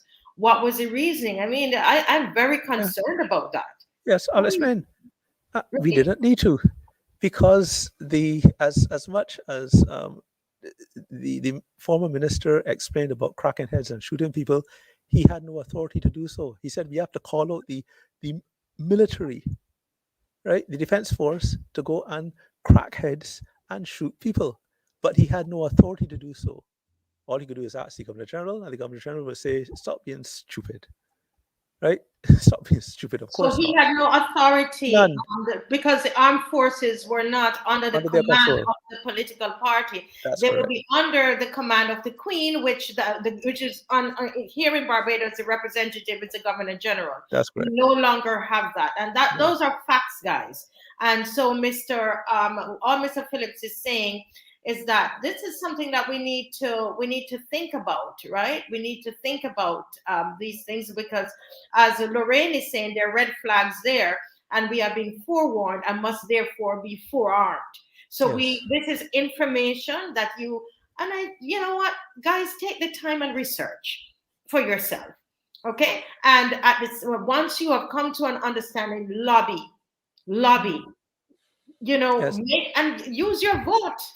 Use your vote. And I use this show. Some people, they believe that I should not speak like this, but show is called We the People, and I use this show to talk about voting, because voting is very important. Voting is very important, and that's one of the ways that we are able to wield the power. Wield the power that we have is in the voting. All right, so you Yes. lobby them and you let them know what it is that you want. Yes. Yeah. No, I did. I must say that I did ask the Ministry of Foreign Trade and Foreign Affairs, uh, if now that we are this before we became a republic. Um, no, I asked them, since it is foreseen that we may become a republic. Can you at least put it on the agenda? Is there any um, plan to actually have these things signed to protect the people of Barbados?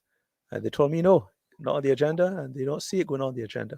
So that's why the people need to just maybe put it, or just keep some noise about it, and hopefully they will recognize that this is something to benefit us, as opposed to having absolute power in the political parties. And Mhm. again, whether B or D, same thing.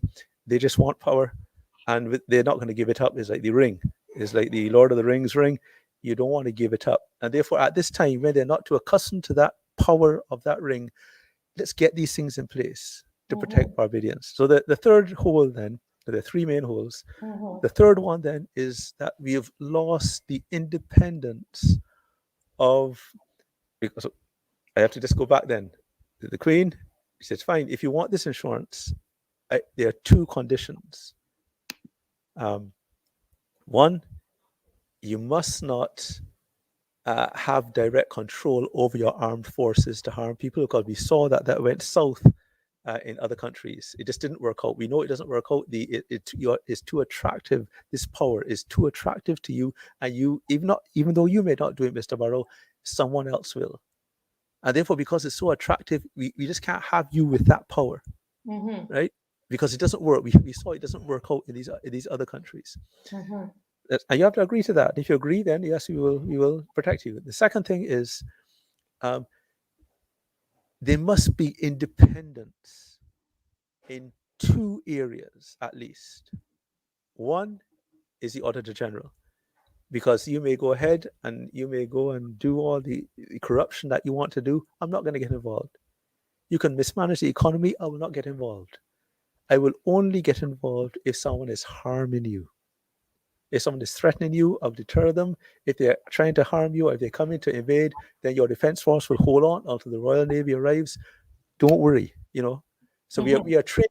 Our defense force has been trained not to protect this island for any long term, but just to hold on. That's all they've been trained to do. That's our defense force. So she said, the people must, regardless of your public relations, the people must know every year what the condition of the economy is like. Mhm. Therefore, that must be independent. It cannot be you saying how wonderful it is. There must be an independent Auditor General, and that Auditor General must answer to me.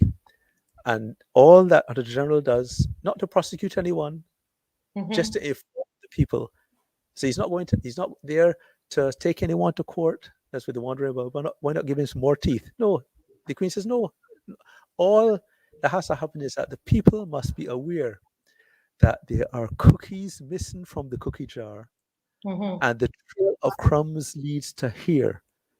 that Auditor General is not to go and prosecute anyone, just to inform the people of Barbados so that they can then decide how they're going to vote, if they want to keep these people in, if they're doing a good job or not, that at least there's an independent voice, aside from all the public relations that the political parties have. This is the truth of, this is the real condition of the economy and how things are being done. And now we are so accustomed to the corrupt practices, we are so accustomed that we don't even pay attention to this report anymore. But it's very important. And the other thing is, there must be independence in the Electoral and Boundaries Commission.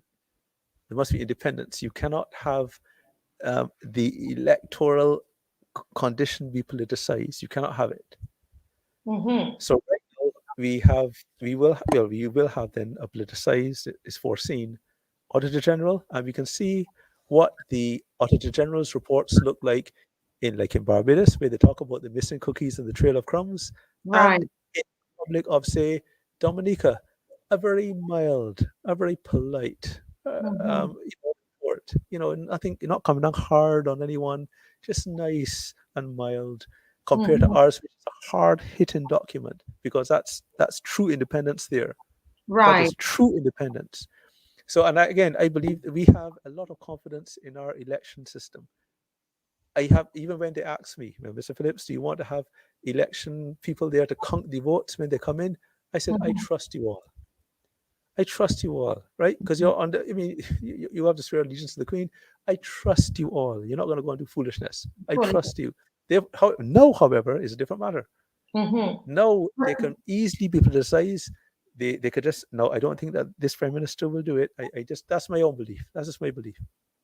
But she has opened the door for someone to come and now politicize that department, to politicize the Auditor General's office, to politicize the Can I just armed say forces. something, Mr. Phillips, because I'm here looking at the Auditor General's report, the 2020 report, in which, and this is the report of the Auditor General for the year 2020.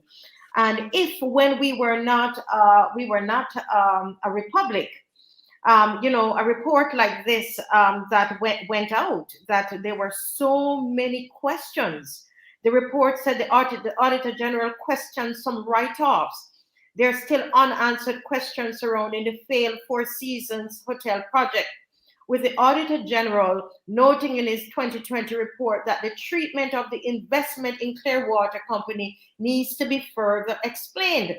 And up till now, we have not had any explanation. So I'm here thinking, if that happened when we were not a republic, what is going to happen now? Because up till now, we have not heard any proper explanation about this Auditor General's report. Right, but the good thing though, well, Yes. no, yeah, some have talked about it, but the good thing about it is that while people may say things about Four Seasons and Clearwater and all these, as individuals, the political directorate could always say, well, you just got some axe to grind, that you're speaking from a position of non-knowledge, zero knowledge. Whereas the Queen wanted to make sure that we had documents, people who were actually concerned about it, Right. through the Auditor General's reports, that we can now speak from a position of knowledge and say, look, the Auditor General has mentioned these things. I am now asking you, I'm calling you, please explain this to the people of Barbados. We can say that. Whereas if we didn't have the report, they could always accuse people of saying, well, it's political. It's political. Right. No, there's another thing in the 2020 Auditor General's report, and I'm involved in a lot of media and film and theater, but my professional training is actually an accountant, which a lot of people don't know, that I do have my CPA credentials, and so this Auditor General report has not left my mind, to be honest. It goes on to say that there was also a write down of the value of certain instruments held by the central bank, and this difference is saying is significant. When you hear terminologies like that and words like that in a report from an auditor, yes, more so the Auditor General talking about difference is significant. I mean, and if this was a private company, some heads will have to roll. Well, And we have not heard proper explanations. yes. Nothing has come of it. And the report continues to talk about um, various everything. It said the difference is significant and needs to be explained. Not should be, needs to be explained. And all people have to do is just bring it up online, and over and over and over. The report talks about these discrepancies, the differences, all of these things that are happening, within our accounting, the accounting for the country. And if that happened underneath in Barbados, when we were not a republic, now that we won't have an independent auditor general, what is going to happen now, under this republic? Yes. I'm just, I'm lost for words. Yes. Well, that you are maybe because I read it in 2014, and I was so shocked at what I read, uh, and that's how Solutions Barbados was formed, because I was so shocked at the blatant potential corruption that you had to do something. You could not read that report. And again, understanding who's writing it, we're talking about a high, top of the line, top tier professional who is being as respectful as he can, but will say those sort of things. He's shouting from the mountain top about how bad things are, and they just keep getting worse and worse and worse and worse. And yet we don't seem to care, and therefore someone has to do something. So we tried. I tried twice, and people decided like they want the corruption, they want the mismanagement. They said, "Fine, we'll keep it then." I can't just continue. If that's what you want, Barbados, fine, keep it. And I will speak about other things. I'll try and plug the holes in this boat. But if that's what you want, that's it. So I'm out of elected politics. I'm not running again. But I'm going to support the Solutions Barbados candidates who do run. It's listening to you. I think this is a live, guys, that honestly, I know my Jamaican friend. I think he's Jamaican, or he might be a Bajan guy sending me from Barbados. But if you are Barbadian or you love Barbados, whether you're Barbadian by citizen or you're born here, you're naturalized, the point is that this is a very important show. This is a very important show. This is a show about just love of country, and you are focused on the future of this beautiful country that has given you free education and all the different things that we boast about, democracy, etc. I think it's very important that you share this and let people know, and talk to people about what you've learned on the show. I know I'm learning a lot, Mr. Phillips, and I thank you so much. I'm learning a lot, and I'm hoping, and I know there are lots of people that are learning as well. At this point, I'm going to ask our audience. Um, Yes, our audience to ask any questions that they have.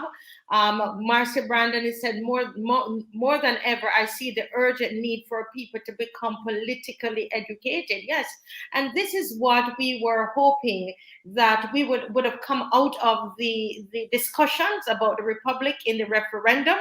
Then this kinds of things we would be able to speak about. And I think that a republic, I think most Barbadians would not be against a republic, but they needed to understand, what it was all about. I think, which is what Mr. Barrow has said, that we could go into a republic, but what type of republic are we going in?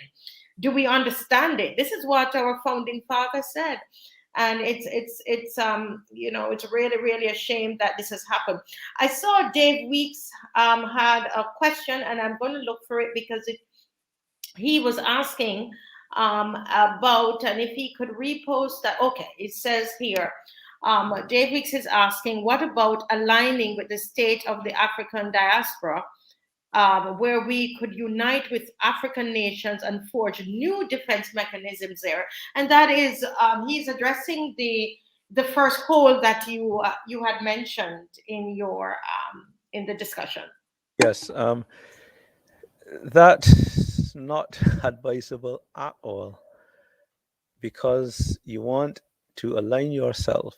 That's how it is in this geopolitical political situation.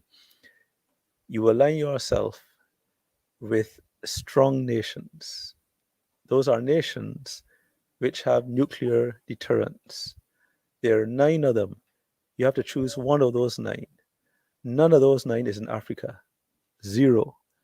And therefore, you have to decide if you want to go with the UK, you go to China, Russia, France, um, the US, Pakistan, India, North Korea, or um, I think Russia or Israel. Sorry. So choose one, right? That's all there is, or the UN. So decide which one. And the best one that we had was the UK, and the UK only offers it. The UK does not offer it, or the Queen does not offer it to Venezuela, to anyone except former colonies, because they think that they have a duty to look after the former colonies. And therefore, it's Australia and New Zealand and Canada and Samoa, some Solomon Islands and the Caribbean islands, you know, Tonga, just a few countries have this insurance. I think 15. So only a few countries. Imagine Canada. They decided they're not going to go and try and defend themselves by becoming a nuclear, even though they have nuclear power. I think they don't want nuclear weapons. Mm-hmm. They leave that because they're insured with the UK, with the Mm-hmm. Queen. So they don't need them. Neither does Australia. And Australia is talking, the way they're talking to China and telling them, look, if you touch Taiwan, we are coming to assist. But they can say that because they know behind them is the entire British nuclear arsenal, Mm-hmm. right? So you can talk big like that because you are insured. So you have to choose one. And we had the best one. Mm-hmm. And again, it's just that we decided to listen to our radicals who decided, well, the Queen, this colonialism thing and all that rubbish, all that rubbish. That's what it was. It was utter rubbish. Mm-hmm. All the Queen did is give us insurance. That's it. Nothing else. Mm-hmm. And we like the crazies of the world, gave up the most invaluable thing that we had. So I But will we get it back? We may get it back. It all depends on how the court case goes. Because if you want to become a republic, at least let's do it legally. And that's why we started. You started with the court case. Because if we become a republic, let's build on a strong foundation, not a weak foundation. And when Mhm. they were debating this thing in the House of Assembly, the Prime Minister's acknowledged, I think she was maybe referring to me, she says she acknowledges that there are some people who thinks that what they're doing is illegal. She mentioned it. Some people think that what we are doing is unlawful. Well, we argue a case once in the court and therefore go to court. And I said, thank you, Prime Minister, I will. And therefore, off to court I went to get this thing dealt with in the courts, because the courts determine, is it lawful or is it not lawful? Mhm. And if it's Mhm. lawful, go forward with confidence. The Prime Right. Minister to be able to say, yes, I'm now going forward. And that's why the Attorney General was happy for the case. He said, this can only improve our jurisprudence. But what surprised me then is that he spent most of his arguments trying to get the case dismissed. Mhm. If you really wanted this to improve jurisprudence, why not at least allow? Just don't argue so much against trying to get it dismissed. But that's what you try Mhm. to do. Mhm. Mhm. So it's again in the Court of Appeal, and we will then find out, is this lawful or not. If it's lawful, the government can be rest assured that they're on strong, sturdy ground, good foundation. As an engineer, you want Right. to see that. If it's not, if it's unlawful, then they need to do the necessary, which is, I believe, get the people's consent, because no one likes having consent taken from them. No one. That's it. That's And it. there are a few people, and they're not good. They're not nice, who take consent. They are not nice people, and Yes. therefore you don't want to be. And that's what I said. I don't believe. That's why I must end with this though. That I don't believe that the prime minister, because who takes consent? Like rapists and murderers and those sort of people. But I believe that the our prime minister honestly, genuinely believes that we gave consent. in Well, 2018. I believe that, and and therefore, but she's be badly advised in that regard. right, and Badly I'm hearing my audience is saying, well, they're on the receiving end of that, and how it feels like to them, how it feels to them, regardless of her reasoning, it feels like they were raped. It feels like the consent was taken from them, and this is why there's so much dissatisfaction and concern, and especially after this show, hearing some of these issues that we could have sat down and thought about and put it on the table and so on, and it wasn't done. It does feel like rape. Azari Walcott is asking a question. Granville Phillips, some people don't understand that there's a large oil deposit east of Barbados. Can you explain? Are you familiar with that? Well, I know from the last administration and even the one before that, this is going on for so long now. There's now 3 administrations: the Bs, then we have the Ds, then we have the Bs again, all about these explorations that have been done and all the deposits that they have found, and but nothing seems to be going on. And I think I understand why, because they are trying now, after investing so much in these fossil fuels. Now we are going the way of climate change and getting rid of the fossil fuels and phasing them out, and we're going to natural or other ways of getting energy. So even though they may be there, I don't think anyone will be exploring those in the near future, because even the Prime Minister just got an award, a climate award. How can you get a climate award and then start drilling for oil? So it's yes, there's oil down there, and therefore the oil that's down there should mean that no Barbadian pays for any taxes. Every Barbadian should get a check for $100,000 every year. Every Barbadian, man, woman, child, everyone. And if you got a pet, they can get $20,000. Right? We have enough oil that we should not have to be worrying about mortgages and those sort of things in Barbados. But we can't go after it now, because they went and gave the Prime Minister an award, and therefore to go now digging for oil is all that money is down there waiting for us, but we can't have it. So therefore we have to keep raising taxes and doing all kind of things. Wow. So we It's a can't. tragedy. We got to be careful with things that we commit to. We have to be very careful. We have to be listening. And that's, as I said, the Prime Minister seems to only accept the worst possible advice, as opposed to listen to both sides. When someone talks about the oil and the climate change, listen to the other side, and then you as Prime Minister, or you as a cabinet, or you as Parliament, then make a decision. Don't just listen to your radicals. And all they have there is listen to radicals. They don't listen to any sane information on the other side. And we offer it, or at least balance, because I think the average, like myself, I'm all for republic.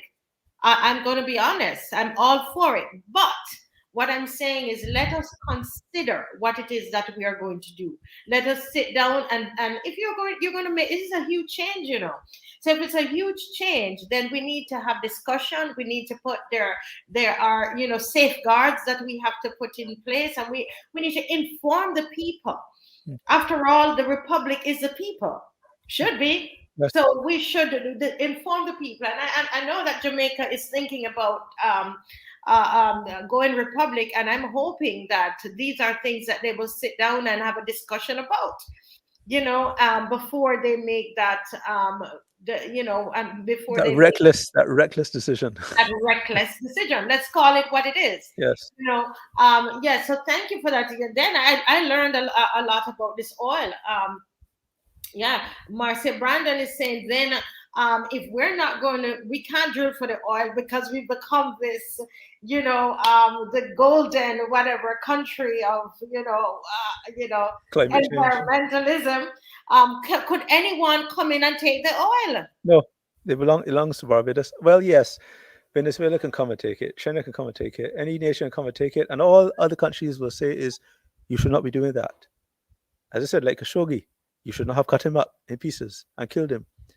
Like Bird Island, you should not be doing that. You should not be doing it. But the UN Security Council exists to prevent wars. And therefore, they will allow a lot. They will allow 800,000 Rwandans to die. Right? They will allow it. So yes, if Venezuela ever came here and just took over, CARICOM will keep noise, people will keep noise, but so what? Just as they were keeping noise with We're Rhode uninsured. Island, Yes, CARICOM we are. was keeping noise Yeah, from how many years ago, yes, and up to now it is not resolved. So what you're yes. basically saying is that, to answer Marcia Brandon, is that they could, because of not the lack of defense at this particular moment. And someone is saying here, that we're just a lot of talking, and okay, we are ready republic. What is this talking going to do? And so one of the things that I would like from the show is that we become empowered, the citizens become empowered, Mr. Phillips, and begin to write letters and to lobby. Talk to your MPs, write to your MPs, write articles to the newspaper, you know um, use your status, your social media status, speak out, Yes, speak but out and ask questions. yes, Yeah. but let me throw in a word of caution. However, those are things that we could have done as a constitutional monarchy. We were protected.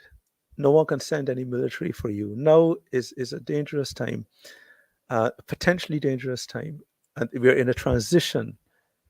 We can see the dictatorship that Henry Ford's commission warned us about.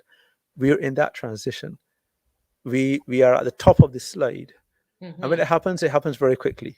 People just wake up and realize, oh, what happened, right? Just like Crimea, a beautiful resort. Who would have thought that Russia would just come and take it? Hmm. Who would have thought that Russia, even though the Ukraine is trying to become part of NATO, that's another military alliance.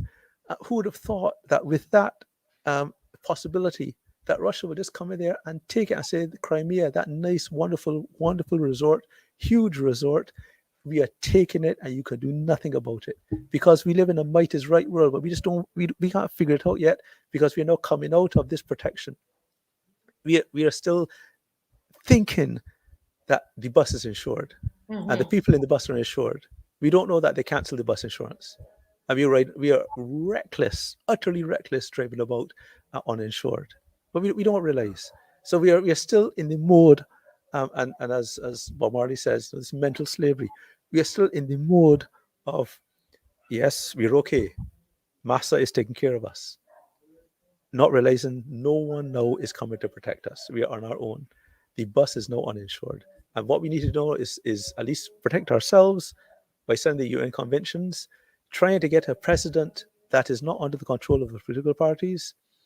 And then the president will also be then in control of the Auditor General and the electoral boundaries.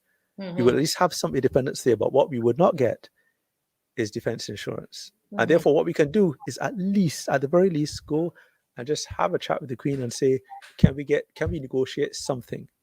Because you don't want, unless you want to go with the US, but US is useless to insure us because it depends on the president, and the president is changed, and the Congress are changed. They have a different setup. They have a setup in their republic where Hmm. the president with the Congress commands the armed forces, whereas in Britain it is the Queen. It is Hmm. non-political, and that's why the royal family, as much as rubbish that they do, as much as we look at them and say, well, this is a joke, they acknowledge their responsibilities, right? Hmm. So therefore, as joke as they may be, they command the armed forces of Britain. And Hmm. therefore, just like even if they do foolishness, just like ICBL and Innis and that thing that happened there, Innis is now in the US jail, not rotting away. He's preparing himself, I suppose. But when that happened, I did not cancel a single one of my ICBL insurance policies, not one, because that's business. That is business. With the Queen, that's insurance. That's business. And then we had these activists, these radicals that just made it into a race thing, made Hmm. it into a race thing when it was business. And now we Hmm. lost. We cancelled our insurance now. Now we ride the boat Hmm. in the bus uninsured. We got to be the people are going to look at us and say, y'all are the lunatics of the world. You had the best insurance available. It is so rare. Other countries want it, but it's not offered to them. Hmm. It's only offered to former colonies, and y'all gave it up like the idiots of the world. Hmm. Hmm. There is, as I said, there's one iron in the fire, and we just may get it back. And Right. when we get it back, and what we are committed to doing as Solutions Barbados, what we're committed to doing whenever the next elections are called is we're going to hold a referendum. If we win, we will hold a referendum and let the people decide. And if the people decide that they want a republic, it will remain a republic. If the people decide they do not want this, they don't want it. They've seen it and they said, well, no, this is too risky. All the Queen was offering is business. Mm-hmm. It had nothing to do So with race. It had nothing to do with understood. colonialism. Understood. We just have a couple more minutes, but Kathy Weeks is asking, can the police and army be under the president's responsibility? As I understand it right now, we do not have an independent president. Yes. So can you answer the question? Yes. So currently, the police and the army are under the president's responsibility, but the president is a non-executive president. Therefore, the president answers essentially to the prime minister. So it's under the political control. The president is a political appointee. So it's a political appointment. The political parties get together and they decide who the president is. And therefore, obviously, they will choose someone who they can control. They don't want any independent president. Mm-hmm. What we need, however, as a republic, as we're a republic right now, we desperately need an independent president who is not under the political control of any of the political parties. And therefore, that's who we need to elect. Wow. We don't want to have the politicians choosing their lackey, for want of, with all the due respect to our president. We don't want them choosing someone who they could easily control, because that's who they will choose. They will choose someone who they can easily control, that will not push back, that will not say anything, that will just say yes, and they will do their bidding. That's who they want. That's it. And it's logical that that's what they want. And therefore, they find someone, and that's who they will choose. Right. And even though the Ford Commission recommended that they have 7 years a term, they gave them a little 4-year term, so that every administration, it will be just as rewarding someone in that political party. It's disgusting to me, actually. And therefore, they should really go the route of a elected president who has executive power that can push back against the political parties. So we don't know what we've given up. That's the problem, because we didn't have the chance. Our consent was not obtained. We didn't get the chance to talk about these things. Only one-way traffic in the nation. Only one-way traffic in our media. Only one-way traffic. It was all yes, yes, yes, yes for Republic. All the articles that I wrote about what are we giving up, they carried zero. Not one of them would they carry. To their shame, they carried none. And therefore, the public just don't know or didn't know. So that's it. That's what now we are here, and we do the best we can while we're here. Yes, and thank you so very much. And I just want to remind people of this article that you can find online. It's a report of the Commission of Inquiry into the death of Walter Rodney, who was a Guyanese activist. And I think that this is very important. And for me, I know I'll be digging in and reading it. It's 133 pages. But listen, guys, this is so important, because a lot of people who are activists, who are in the media, who are truth tellers, it's going to be very important that we understand this, and at least, understand what we are involved in. Mr. Phillips, know what the possibilities are, and that we begin to lobby, we begin to speak out, and we need to ask for an independent president. We've been educated today, and let's be empowered. Let's use this information. And whenever you can speak about it, talk to your children about it, talk to your young people about it, have discussions in your churches. Have these kinds of discussions in your churches. Mr. Phillips, we're told, the churches should not be political. No, but the churches, the people, they vote. And once you leave your home and you go to vote, you're being political. The point is that we're all political. Right? So this is important. Discuss these matters in your churches. Any place that people gather, Have discussions with them with your in school at CXC level. Talk to the children about it. You know, your English classes, in your social studies classes, in history classes. Let's have the discussions. You know, do your lives, do more lives about it. You know, let us have discussion. We want to lobby our governments, and we want activism concerning the fact that we have not signed on to any of the UN, United Nations conventions on torture and forced kidnapping. Very, very important.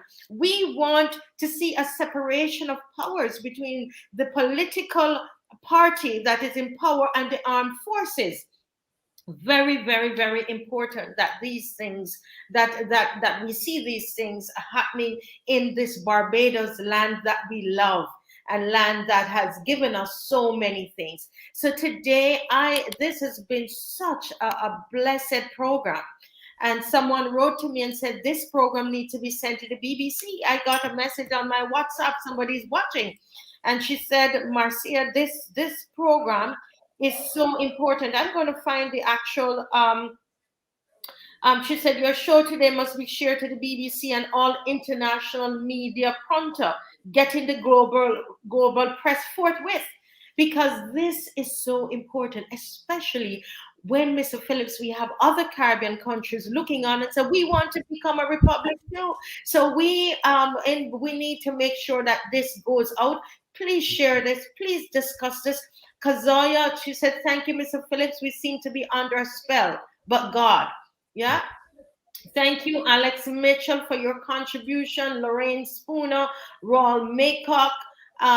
Thank you for being on. Andrew Murray. I could name so many people. Randy Roche, he said this is half depressing, but Randy, we don't need to be depressed. Let's get up and do something about it. Let's hope they don't kill us like they did Walter Rodney in the process.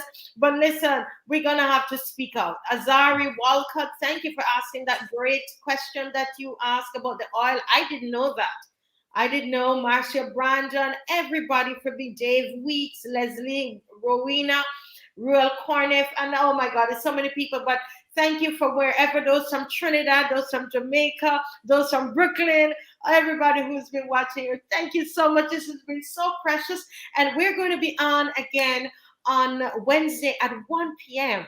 Wednesday at 1 p.m. And at that point, we're going to talk about Barbados and the world and the new world order. What's our positioning? What is the positioning of Barbados and the new world order? We're going to look at the credit system. We're going to look at this whole thing about Barbados being green and, you know, being an environmentalist champion in the Caribbean. We're going to look at that and also look at the new world order and look at, is there any relationship? So we're going to talk about that on Wednesday at 1 p.m. All right. So thank you so much. And we're going to ask you to please, please, please, please share this live. Mr. Phillips, thank you so much. And could you take 1 minute to say one last thing to the listeners before, the viewers before we go? Yes. If you intend to be speaking out,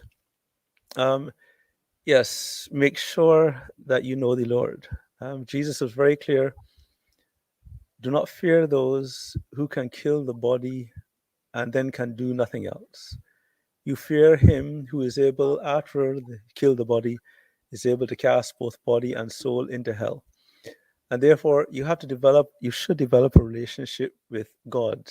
Know him as your heavenly Father, and then go beyond that and know him as your employer. He is the one that will direct you. So cultivate a relationship with him, and therefore always be in the center of his will. And if he may put you into the fire, you remain there. And if he puts you into some time of pleasure, you remain there and you go wherever he directs you to go, unashamedly and fearlessly. And therefore, whatever happens will happen. Yes, but you should conquer the cost, as Jesus said. Conquer the cost. And if you're not willing right now, then just stand back. And when you believe that you're willing and you're ready to obey, then you go forward. Wow. Thank you so much. This is an end of We the People, the voice of the voiceless. We are the voice of the voices. We the people. Okay. God bless you. Have a wonderful Thank you. weekend and see you again on Wednesday at 1 p.m. And again, share the live. Thank you so much. Bye-bye. All right. Thank you.